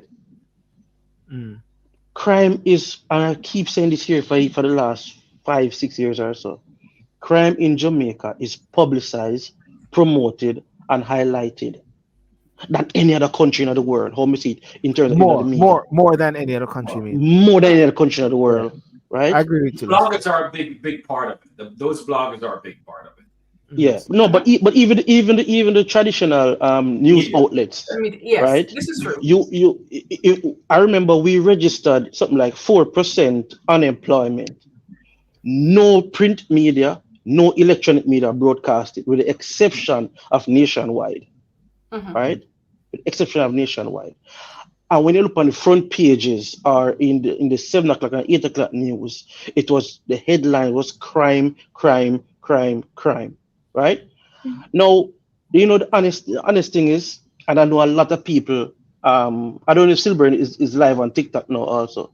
A lot of people always flag me for this. We have about 3.7 million people in Jamaica, right? On average, 1,400 dead out of 3.5 million people. It's not a lot of people. That's a lot of people. Wait. One life is too much. One life is too much. What I'm saying, when you look at the greater figures, if you look at percentage wise, it's a But very it's per small capita. percentage. Is a very small percentage out of the total population is dying. Now, when you look at the targeted people, the people who are dead are people who have issues with each other. Yeah, but So but 85, let's no, but hold on, hold on, okay, no, hold on, okay. hold No, on, hold I'm on. sorry, Lester. Go ahead. Yeah, hold on. Sorry, speak, So, Lester. My so, so, apologies. so, so, what I'm saying, we don't have this rampant, massive, arbitrary crime where people just are killed indiscriminately. Mm. The people who are dead are people who in a gang, and the other side, the smaller portion of it is domestic. So, mother and father, brother and sister, whatever. No, all I bad, all I bad. But when me as a visitor, and O'Neill know this, when you touch down Jamaica, them know say you're a foreigner. Them know, right? Because you smell different, you look different, right? And I've never been, even before I left Jamaica, I've never been robbed, I've never been attacked, or none of them things there. You can basically walk around and do your business for the most part, unbothered, for the most part, right? Now, I'm not saying that you don't have incidents of robbery or incidents of attack, but I'm saying that it's not something that is massively done. Most of the time, it's targeted and people know each other, right? Okay. Yeah. Hold on, let me Yeah, wrap up. go on, Lester. Yeah, go on. I totally disagree with Diane when she talk about say people are use university and I go into call centers. That is Okay. absolutely bloated, right? Really? Yes, yes, because the amount of jobs that There, are there available. are 36,000 people employed in the BPO sector in Jamaica. Yeah, Say that again, no, Lester. no, O'Neill, only, sorry. There's 36,000 about people. 36,000 people employed in the yeah, BPO. And not, yeah, not you could break it down, it's not a large percentage are university graduates. yeah. It's not a large percentage. And how I know this is because I personally have gotten a lot of persons who just have high school or barely high school education into these jobs, right? So for the most part, the university students, them, right, the private sector and government are mopping up these people rapidly. I have friends who are going into surveying, right? More women are going to land surveying than anything else. And so the university education is really being rewarded in Jamaica. People are finding jobs. What what usually happen is the minuscule, the small amount of people have the loudest mouth, Yeah. right? Lester, I It's need just people. it's just, just I it's need just people to respond. Yeah. it's Because just time is like up. in the Go on. diaspora. In Yeah. the diaspora, the people who sell drugs in England, Canada, and the America, it's a smaller portion of Jamaican. It's not the greater portion of Jamaicans are doing the crime and selling drugs. It's just that say these Jamaicans who are doing the bad Lester, do things you are know how highlighted. many call centers are in Jamaica now, running out of Jamaica right now? I've just Googled it. Just have a guess. No, I don't know. 335 call centers are in Jamaica. We should have 700 Why? because more people will be employed. There's 750,000 Jamaicans unemployed right now. 750,000 adults unemployed. I want to pick up on that point there about the different type of I want crime. to, But somebody wanted Jody. Go ahead. Go ahead, Jody. Listen, I want to give no, people it's time to just talk because time is going. Yeah. Go it ahead, was a Jody. few things between O'Neill, Lester, and Diana. One of the things that stuck in my head from what Diana said was Jamaican people are a proud set of people. No, I am one to like to explain what I'm saying before I say it so you do not take it out of context. Um, there are a lot of generational cultural barriers and gaps that is facing Jamaica right now. Mm. As far as the millennials is where proud stops. full stop, of a Jamaican native culturally, in terms of what is passed down to the next generations, right? Proud is, it's a wonderful word to say of Jamaicans, but in the next few years, it will not exist. What do you mean proud? Unless, yeah, unless you were born before, once you go into the 2000s, we don't know what proud is. Do you understand what I'm saying? Once you hit the 2000s, they don't know what a proud Jamaican is. They don't know. And they're going to be the leaders of our country in another few years. So, and I'm just trying to explain this based on the reality of Jamaica. The culture of who we are as a people goes and it stops right there. If it's carried on after that, let me tell you, those parents did a pretty good job. You understand what, Lester? Let me talk to you. You are more on the level that I am. Are you agreeing or disagreeing with me? Do we have a culture of a proud Jamaican along with its other cultures beyond the year 2000? Jody, listen to me. You know my standpoint. Anybody born after 1995. That's pretty good too. 1995. That's a pretty good. I don't agree. No. I don't agree with that. I don't agree with that. No. One second, What you need to understand, O'Neill, is that. So here's why I don't agree. Because I've spent enough time in Jamaica with young people who have decided not to migrate and stay in Jamaica. I've met many, including this time when I was there. So I think this notion that, yes, there might be a minute percentage, but I could tell you the people who I've met since this year and before, I have people who actually have said they're not migrating, they're staying. They're going into farming. So this notion that we just have to be careful with the language that we use. You might be running in different circle than I go from the farmer to the fisherman. On last Thursday, I was with the fisherman. What age group are these people, O'Neill? This 18-year-old guy who asked me to get him a Yamaha engine because his father is giving him like 3 boats. This is in Duncan's, Trelawney. And he has the opportunity to go to Miami at university. And he told his father he's taking over the business. So we just have to be careful how we use words. O'Neill, I totally agree with you. I would say there's a percentage, but let's not make it a broad brush. And what I would add to that, Jody, is there's no definitive about Jamaica. I can't define Jamaica. You can't define. None of us. Our credit done? No, she's using Flow or Digicel. I want to remind everybody that we are all sharing our personal opinions and experiences.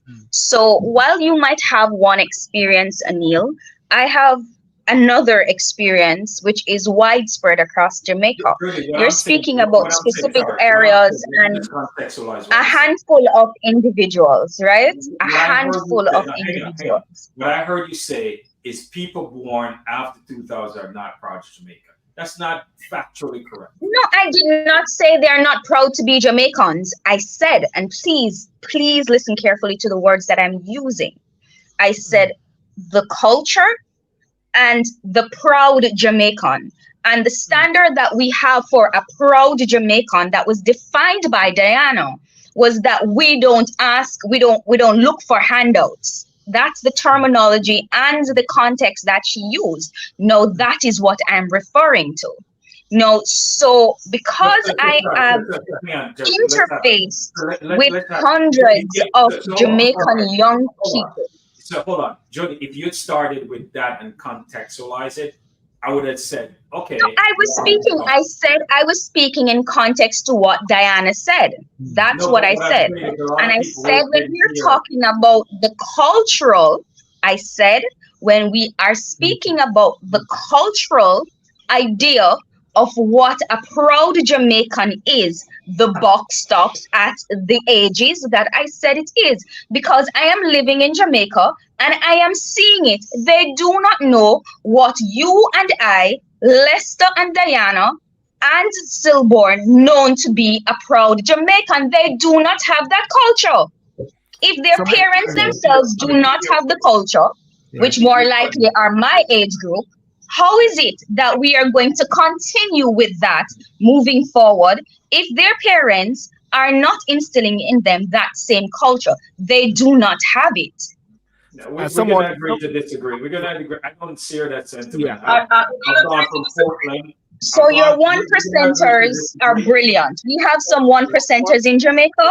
In that age group, we have We're some gonna one agree to percenters disagree. 1 second, Jody. within that age group that are No, proud Yeah. Jamaicans. no, Only we're to gonna answer their agree to point, Anil. disagree because Yeah. from Portland to Trelawney to Manchester, I've come across a ton of people, and there's a large segment that are proud to be Jamaican.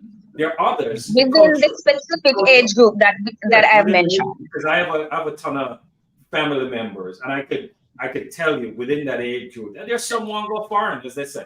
And what percentage of the population are they? It's not a Are they matter more of, than 1% of the population that I'm speaking of? it's not a populational issue. All right. What I'm trying It to say is a populational issue because if we're going to talk about general Jamaica, we have to speak percentage of the population based on the specific point I made about what is culturally known of being a proud Jamaican. In terms of not asking for a handout, not wanting life. Okay, one That's of the concept. so let Anil speak, then Diana. Right. Jody. I'm gonna say stop. You paint a broad brush. What I'm saying is there might be a segment of Jamaicans that are not proud from 2000, but that's not Jamaica at all.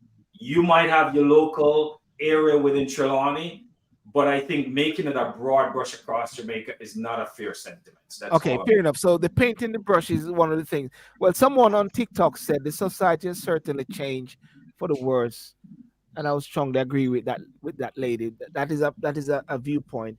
Someone on TikTok is on Instagram is saying the punishment for murder, both here in the UK and in Jamaica, is way too soft. Punishment must be a deterrent in order to be effective. And so I find the Jamaica is sorry. There's somebody said something here that there are two bloggers right now, one from Israel and from Ghana, who are doing an excellent job highlighting the positive things about Jamaica. Now that is understandable, but also that doesn't mean to say it resonates all about Jamaica, because in Jamaica you also have negative aspects of things. So therefore, just because they are promoting and talking about the positive things about Jamaica, I think sometimes there is a disservice to other aspects of Jamaicans or Jamaica, where sometimes which is not highlighted, and that is why I bring up this point all the while. The macro is great. The vision is great. Great things are going to happen in Jamaica. And I believe that because I'm Jamaican and I want the best for Jamaica. But at the same time, I'm hearing also, and I cannot say this is what percentage of Jamaicans, but I hear also lots of Jamaicans saying, well, I may not feel it. It's not coming down to me at the same time. But I'm not in a position to qualify the percentage. Lester, please. Silburn. All right. I understand what Jody has said. Yeah. Jody can't fully articulate what she wants to say in the way she wants to say it because of the nature. Hold on. I'm saying based on the nature of your show, yeah, Jody can't. I understand what Jody has said. You understand me? Yeah. But Jody can't say it in the way of it make it just be known. Diane and O'Neill may operate in particular circles, right? And them get particular feedback. I operate in similar circles also, right? But I also operate in other circles also. And I can tell you, it is super disappointing. But we're never going to elaborate on that. Michelle said something earlier that I said that there should be 700 call centers. And Michelle is saying that it is black labor and white wealth. So is KFC. So is Burger King. So is all these other places, right? But to paint that picture is so incorrect. You know why? Most Jamaicans work for other Jamaicans. So when we put up that, right? White Are most you saying Jamaicans work. the call centers are owned by Jamaicans? Is that what you're saying, Lester? Because No, I was very. that's I what was. Michelle was referring to. No, but I'm saying that statement is unfair because then all the people who work in a hotel will leave the hotel job then. No. But she meant No, but I'm saying why mention white wealth? Why? We don't need to go the color route because we need white wealth in Jamaica. We do. We need these investors. If you know, I don't know if you know, Diane, in the last 5 years, the amount of huge investors investing just Westmoreland alone, right? Is Overseas investors. Rupert Francis going to stop it? Sorry, go on. No, Canadian people, American people, you have so much big investors coming to Jamaica, right? Yeah. And they are calling other investors to come and invest in Jamaica, and they're and I employing. agree with you, Lester. I don't want to No, I don't want to be rude, and I don't want to interrupt you willingly. But you are interrupting me. I'm sorry. As a counselor, my spot. I'm so sorry. you normally press the button, isn't it? When you're supposed to speak in chambers. Go on, Lester. Go on, Lester. What I am saying is that we have to stop this petty thing, right? When you look at other jurisdictions, how they rose up out of their poverty, right? It's because other countries came there and invest in them and build up the country. People Can I make a point, China, Mr.? hold on. Chinese are build the road and this and that. The Chinese cannot take up the road and go back to China with it, you know. These people can't take up the brick and mortar, you know. Right? It is for Jamaicans who are employed to make use of the opportunity while employed and uplift themselves and upgrade themselves. That's all they have to do. Go ahead. Yeah, the point I When you wanted to talk make about, quickly. was that me or Jody? Sorry, Jody. Go ahead, my darling. Let Diane. No Let problem. Diane. Dan, I mean, I think so Dan was supposed to talk, and then Jody. When Lester. Oh, sorry. Go ahead. No problem. One of the things I don't want us to leave this conversation without some personal, well, not to say personal commitment about how we are going to participate in the betterment of Jamaica.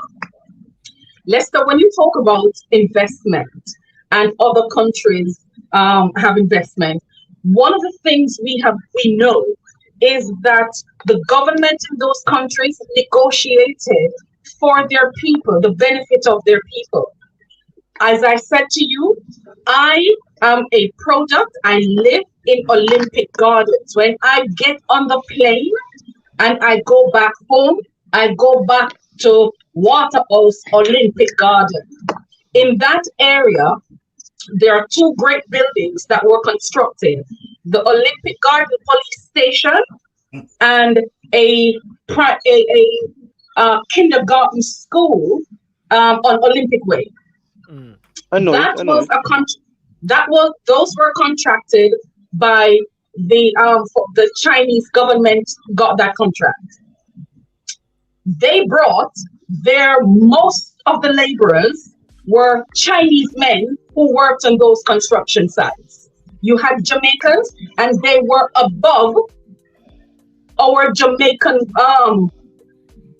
workers. Let's keep it simple.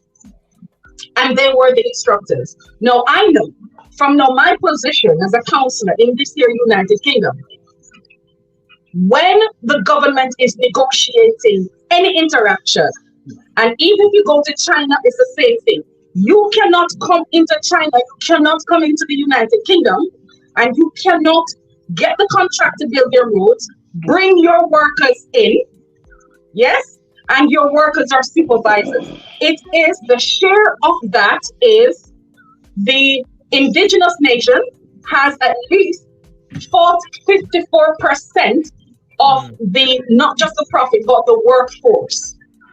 And it is a collaborative effort. It is not the same on the contracts in Jamaica. And that Can I I answer can that? tell you for free. No, hold on. Can I answer that quickly? I can answer that easily. Quickly. Go ahead. The South Coast Highway, right? Yes. Where run from Harborview to St. Thomas to Portland. It was a Jamaican contractor that had it, and it Yes. Yes. overrun, and then run out of money. Absolutely. No, hold on. The Junction Road to Portland construction. It was a Jamaican contractor. Black Brothers had it, right? Yes. Again, it run out of money, right? I am not That's what- disagreeing with you, Lester. No, I'm hold not on. disagreeing with you. I'm not disagreeing with you. What you're talking about, no, I'm not disagreeing with you on that. No. We're talking about two different things. But I have not finished my point. You allowed me to speak. I listen to you intently. I just want the flow in. Even not turning on the music, showing that time is up. But keep talking. Who's gonna talk now?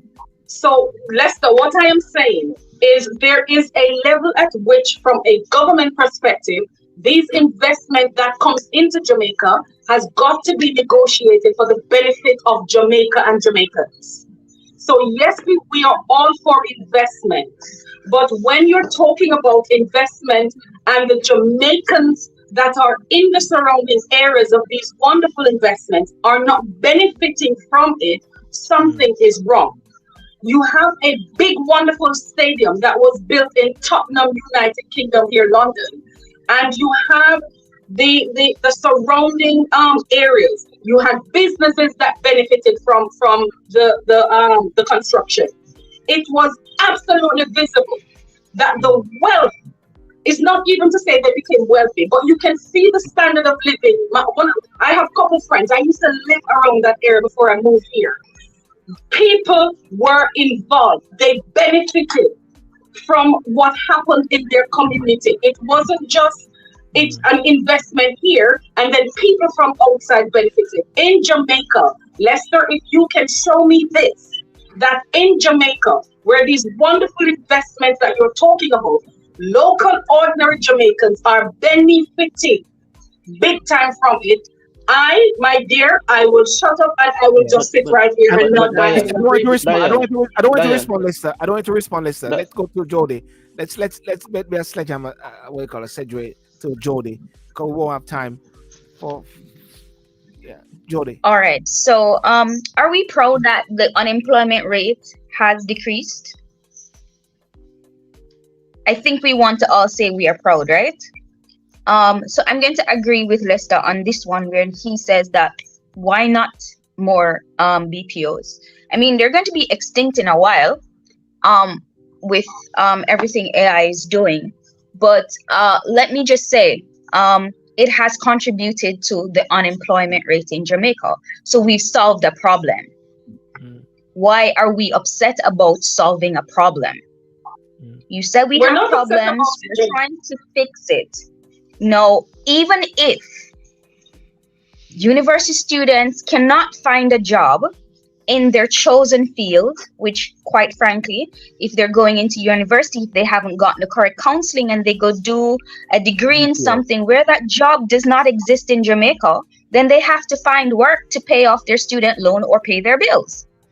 And what I find is that when I speak to some of the persons who are in the BPOs and I ask them what are their hourly rates, their hourly rates are really up to par or even more, depending on what level they are at, than persons who work in government organizations, which has beautiful titles, right? And their potential to earn more as they move up the ladder in the BPOs is even greater.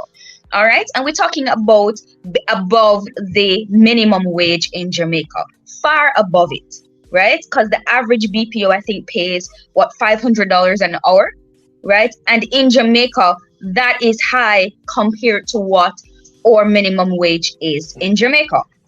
So I wanted to prove that point.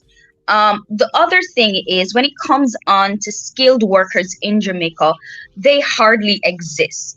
You understand? They hardly skills workers in Jamaica is the hardest thing to find. And the average Jamaican will tell you this, right? So it's not that we have people of these high standards and high skills that are out there waiting for jobs that are not getting jobs. And the ones that do get the jobs, they are what I call very unreliable. They are not dependable. They do not work efficiently. You have to be in their backs every day to get a job done. A man is hired to do a job, and you have to constantly be in their backs to complete these tasks. And I think if we want efficiency, effectiveness, if we can't have all these wonderful different opinions when we don't have all the facts about all the situations.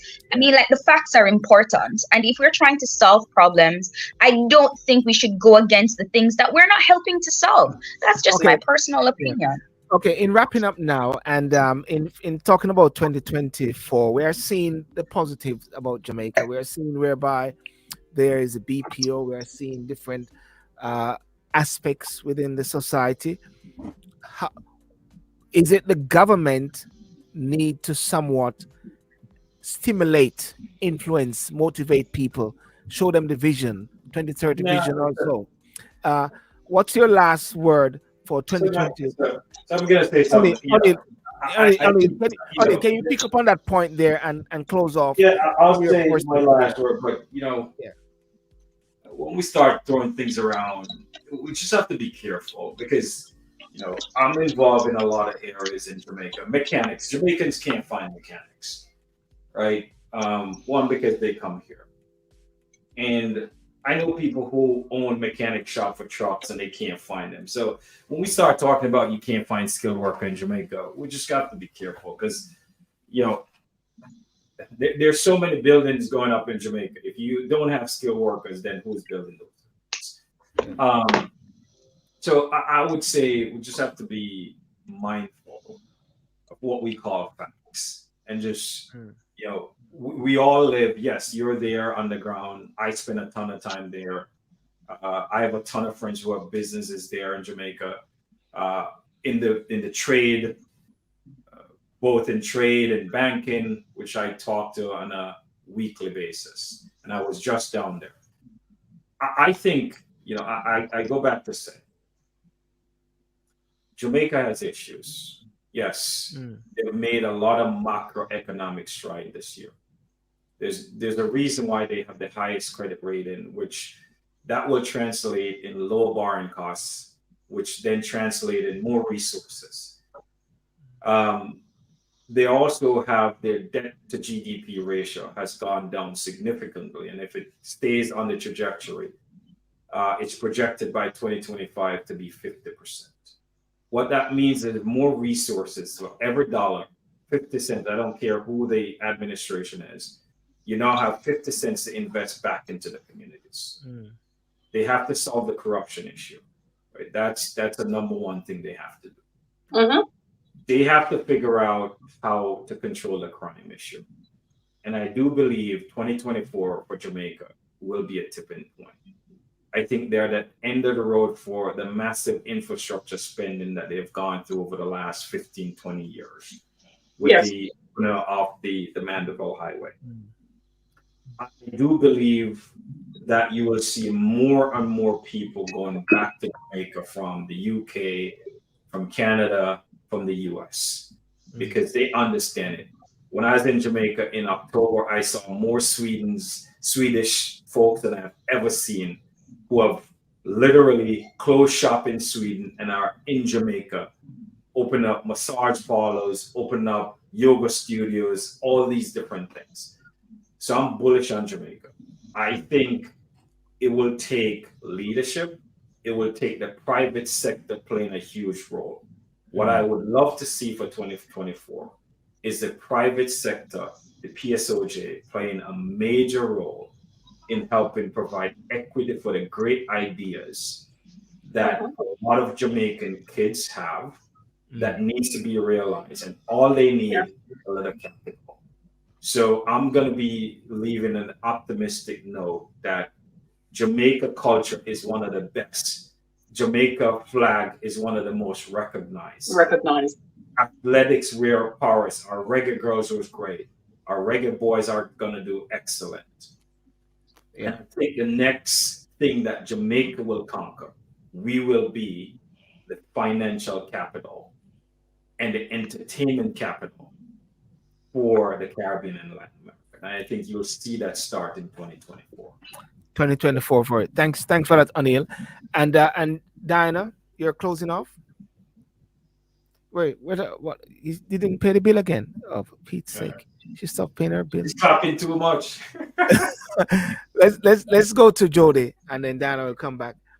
Jody, your last word. Give it to me in a minute and a half, really. All right. So my hope and my vision for Jamaica is that we reform the educational system and we take out a lot of the archaic way of teaching our children. And when I speak, I think I want you guys to understand that the reality of the future of Jamaica is what I speak to.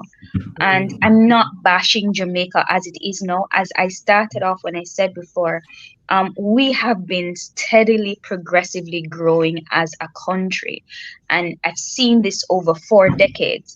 And what Jamaica was when I was a child is not what Jamaica is today. And I'm proud of the Jamaica that has grown to this point, especially in the last 10 years. It's been beautifully growing progressively. What I'm hoping, though, is that in our efforts to progressively grow, we do not miss out on the point that we need to be able to transfer what's happening now for it to even exist in another 20 years.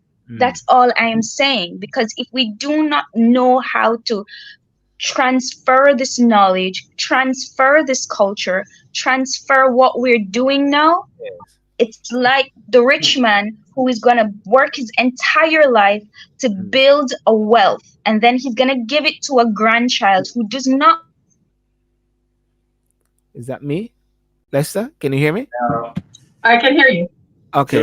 Jody, you should take a picture and send it to her. Take a picture. Sorry. I don't know. I don't know what Dana transferred to me. I guess it's the rain. But what I was saying is, what I want us to understand is, how are we going to have this wealth that we're building now, this wonderful legacy that we're building now? How are we going to transfer that to the next generation so that they keep thriving? As I said, I was using the example that rich dad who is going to pass on this to his grandchild who never walked the journey with you. And they're going to take it and they're going to be spoiled brats, and Jamaica is going to go back to zero. That's all I'm trying to say. We do not have that transference of the legacy of what we're building now to the next generations that are going to come, and they're going to be our prime ministers, and they're going to be leaders, and they're going to be our CEOs and all of these things, if they're ever going to be them, or they're ever going to have the desire for it, which is what I'm trying to. This is all I'm trying to say. There's no system set up for them to take over. There's no system to take up for them to come and say, hi, this is what we're thinking of. In the next 20 years, we want you to take it and move with it. So what you're talking about is passing the baton down. There's not a clear we need to reform our educational system in such a way that from the basic levels, from they enter school, they understand the vision of where we're going and what they need to do to carry on this legacy in culture, in finance, in crime management, in every single thing that we do. Because they're not going to get it. The amount of months or so you have not been on the show, it's like you're trying to put everything out in one show, you know? No, you touch topics that are very passionate to me. And I've been saying this for a long time, that if we do not know how to transfer knowledge to the next generation, all that we're doing now is in vain. And we have not addressed that as a country. Thank you very much for that. Let's hope they listen. And Dan, please. I just wanted to find out from Jody if she is familiar with the Vision 2030 for Jamaica. And I'm going to read some of it for you. It's a universal vision. And 2030 Jamaica is the country's first long-term strategic development plan and covers the 21-year period between 2009 to 2030. It embodies the plan and processes for the realization of a collective vision encapsulated in the statement Jamaica, the place of choice to live, work, raise families, and do business. Vision 2030 Jamaica is geared towards engaging all Jamaicans and development partners in the process to achieve and benefit from sustainable and inclusive development. The achievement of the four goals of the anyway, let me not go through all of that. Yes. Yeah, I have So- a copy and I also have the business plan. Yeah. Excellent.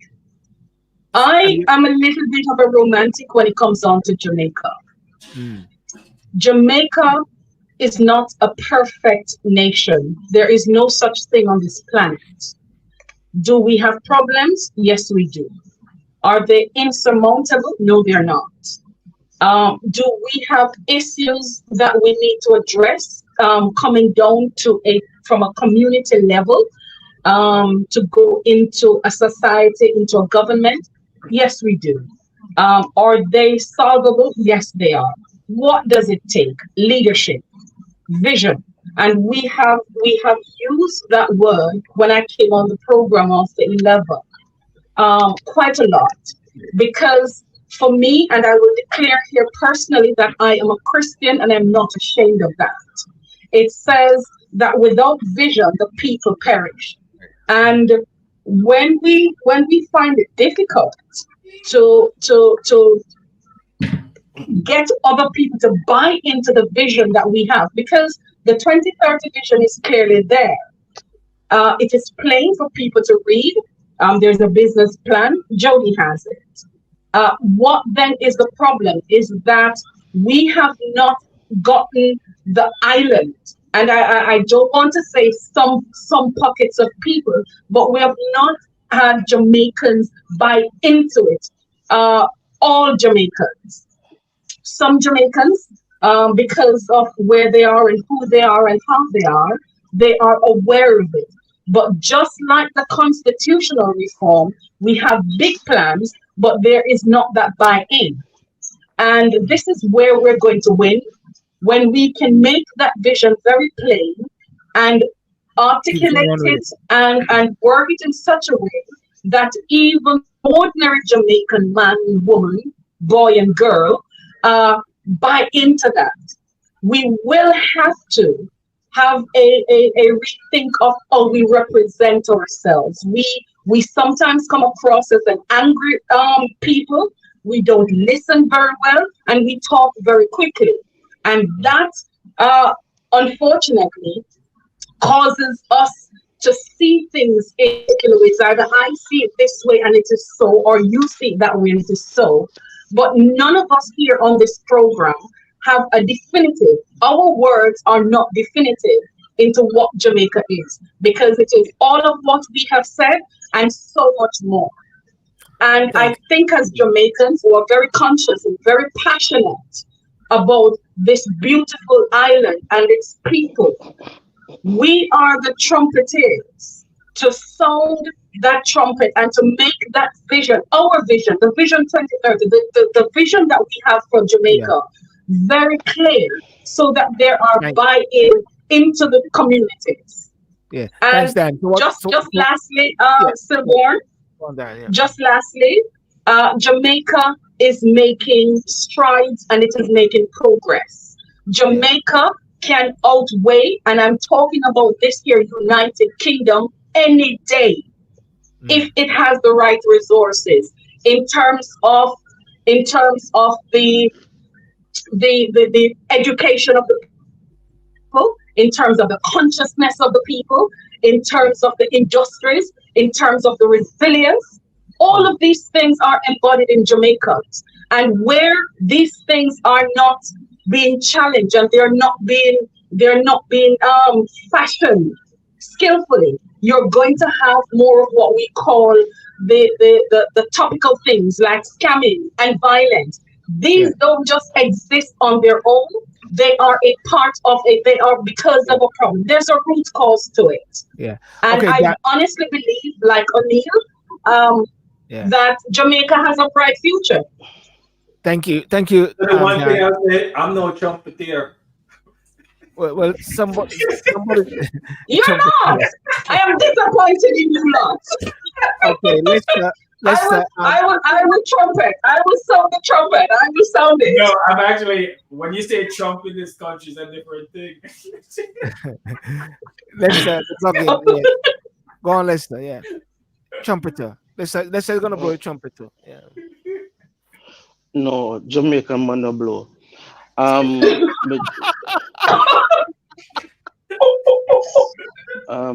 Liars. my Pants my on thing fire. my thing is simple.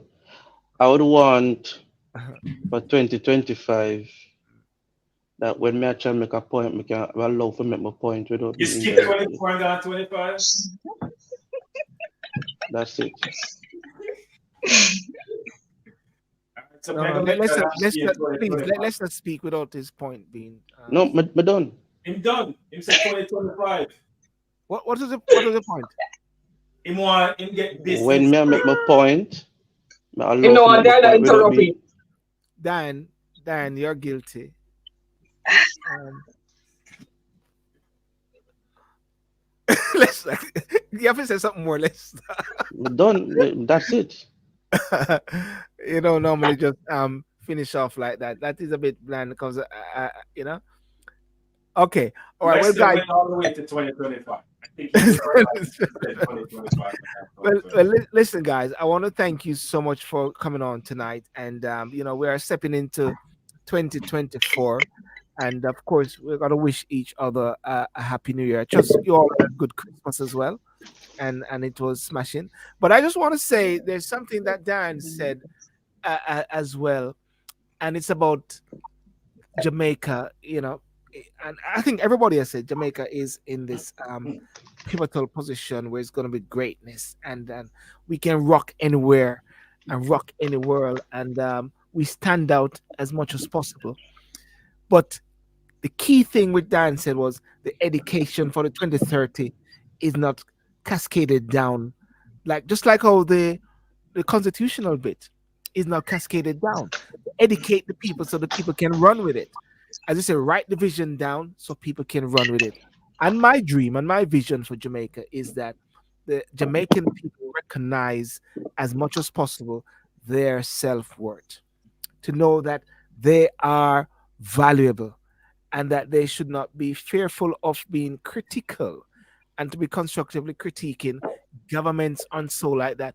And of course, I think the problem is that, and this is it, when one speak, one can get picked off. But if everybody come together and actually speak together with one voice, then it's a bit different. And because over the years, I think over this year, so much things has happened.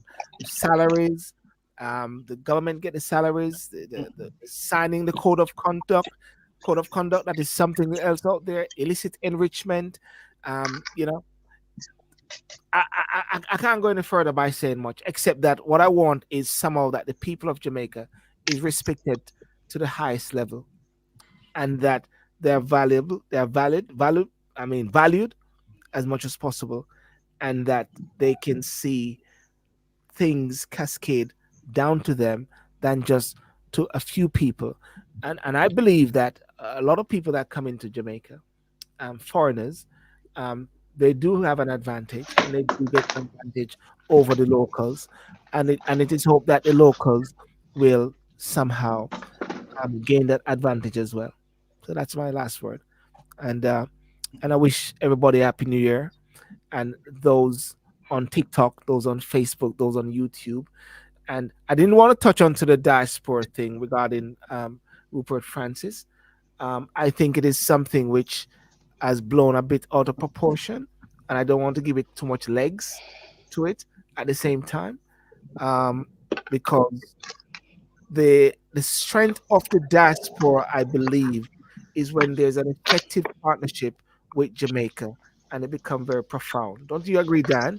That is when there's a strong partnership, when they work I together. do. I really do. Jamaicans, Jamaicans in the diaspora, I find that they are I won't say more passionate than Jamaicans are at home, but what they have, the advantage they have is the exposure. And when they see what happens outside of Jamaica, it makes them very ambitious for home Jamaica. Silborn, I do believe that letter and the content and the context does deserve a conversation. It does deserve a conversation. I believe that as a diaspora, we sometimes need to understand that we need to push back and do that very strategically. And we should not be swayed by words and phrases. And we should make sure that we hold to account our elected officials, because they are managing our resources, and when they vacate their offices, Jamaica still live on. Jamaica will always be here.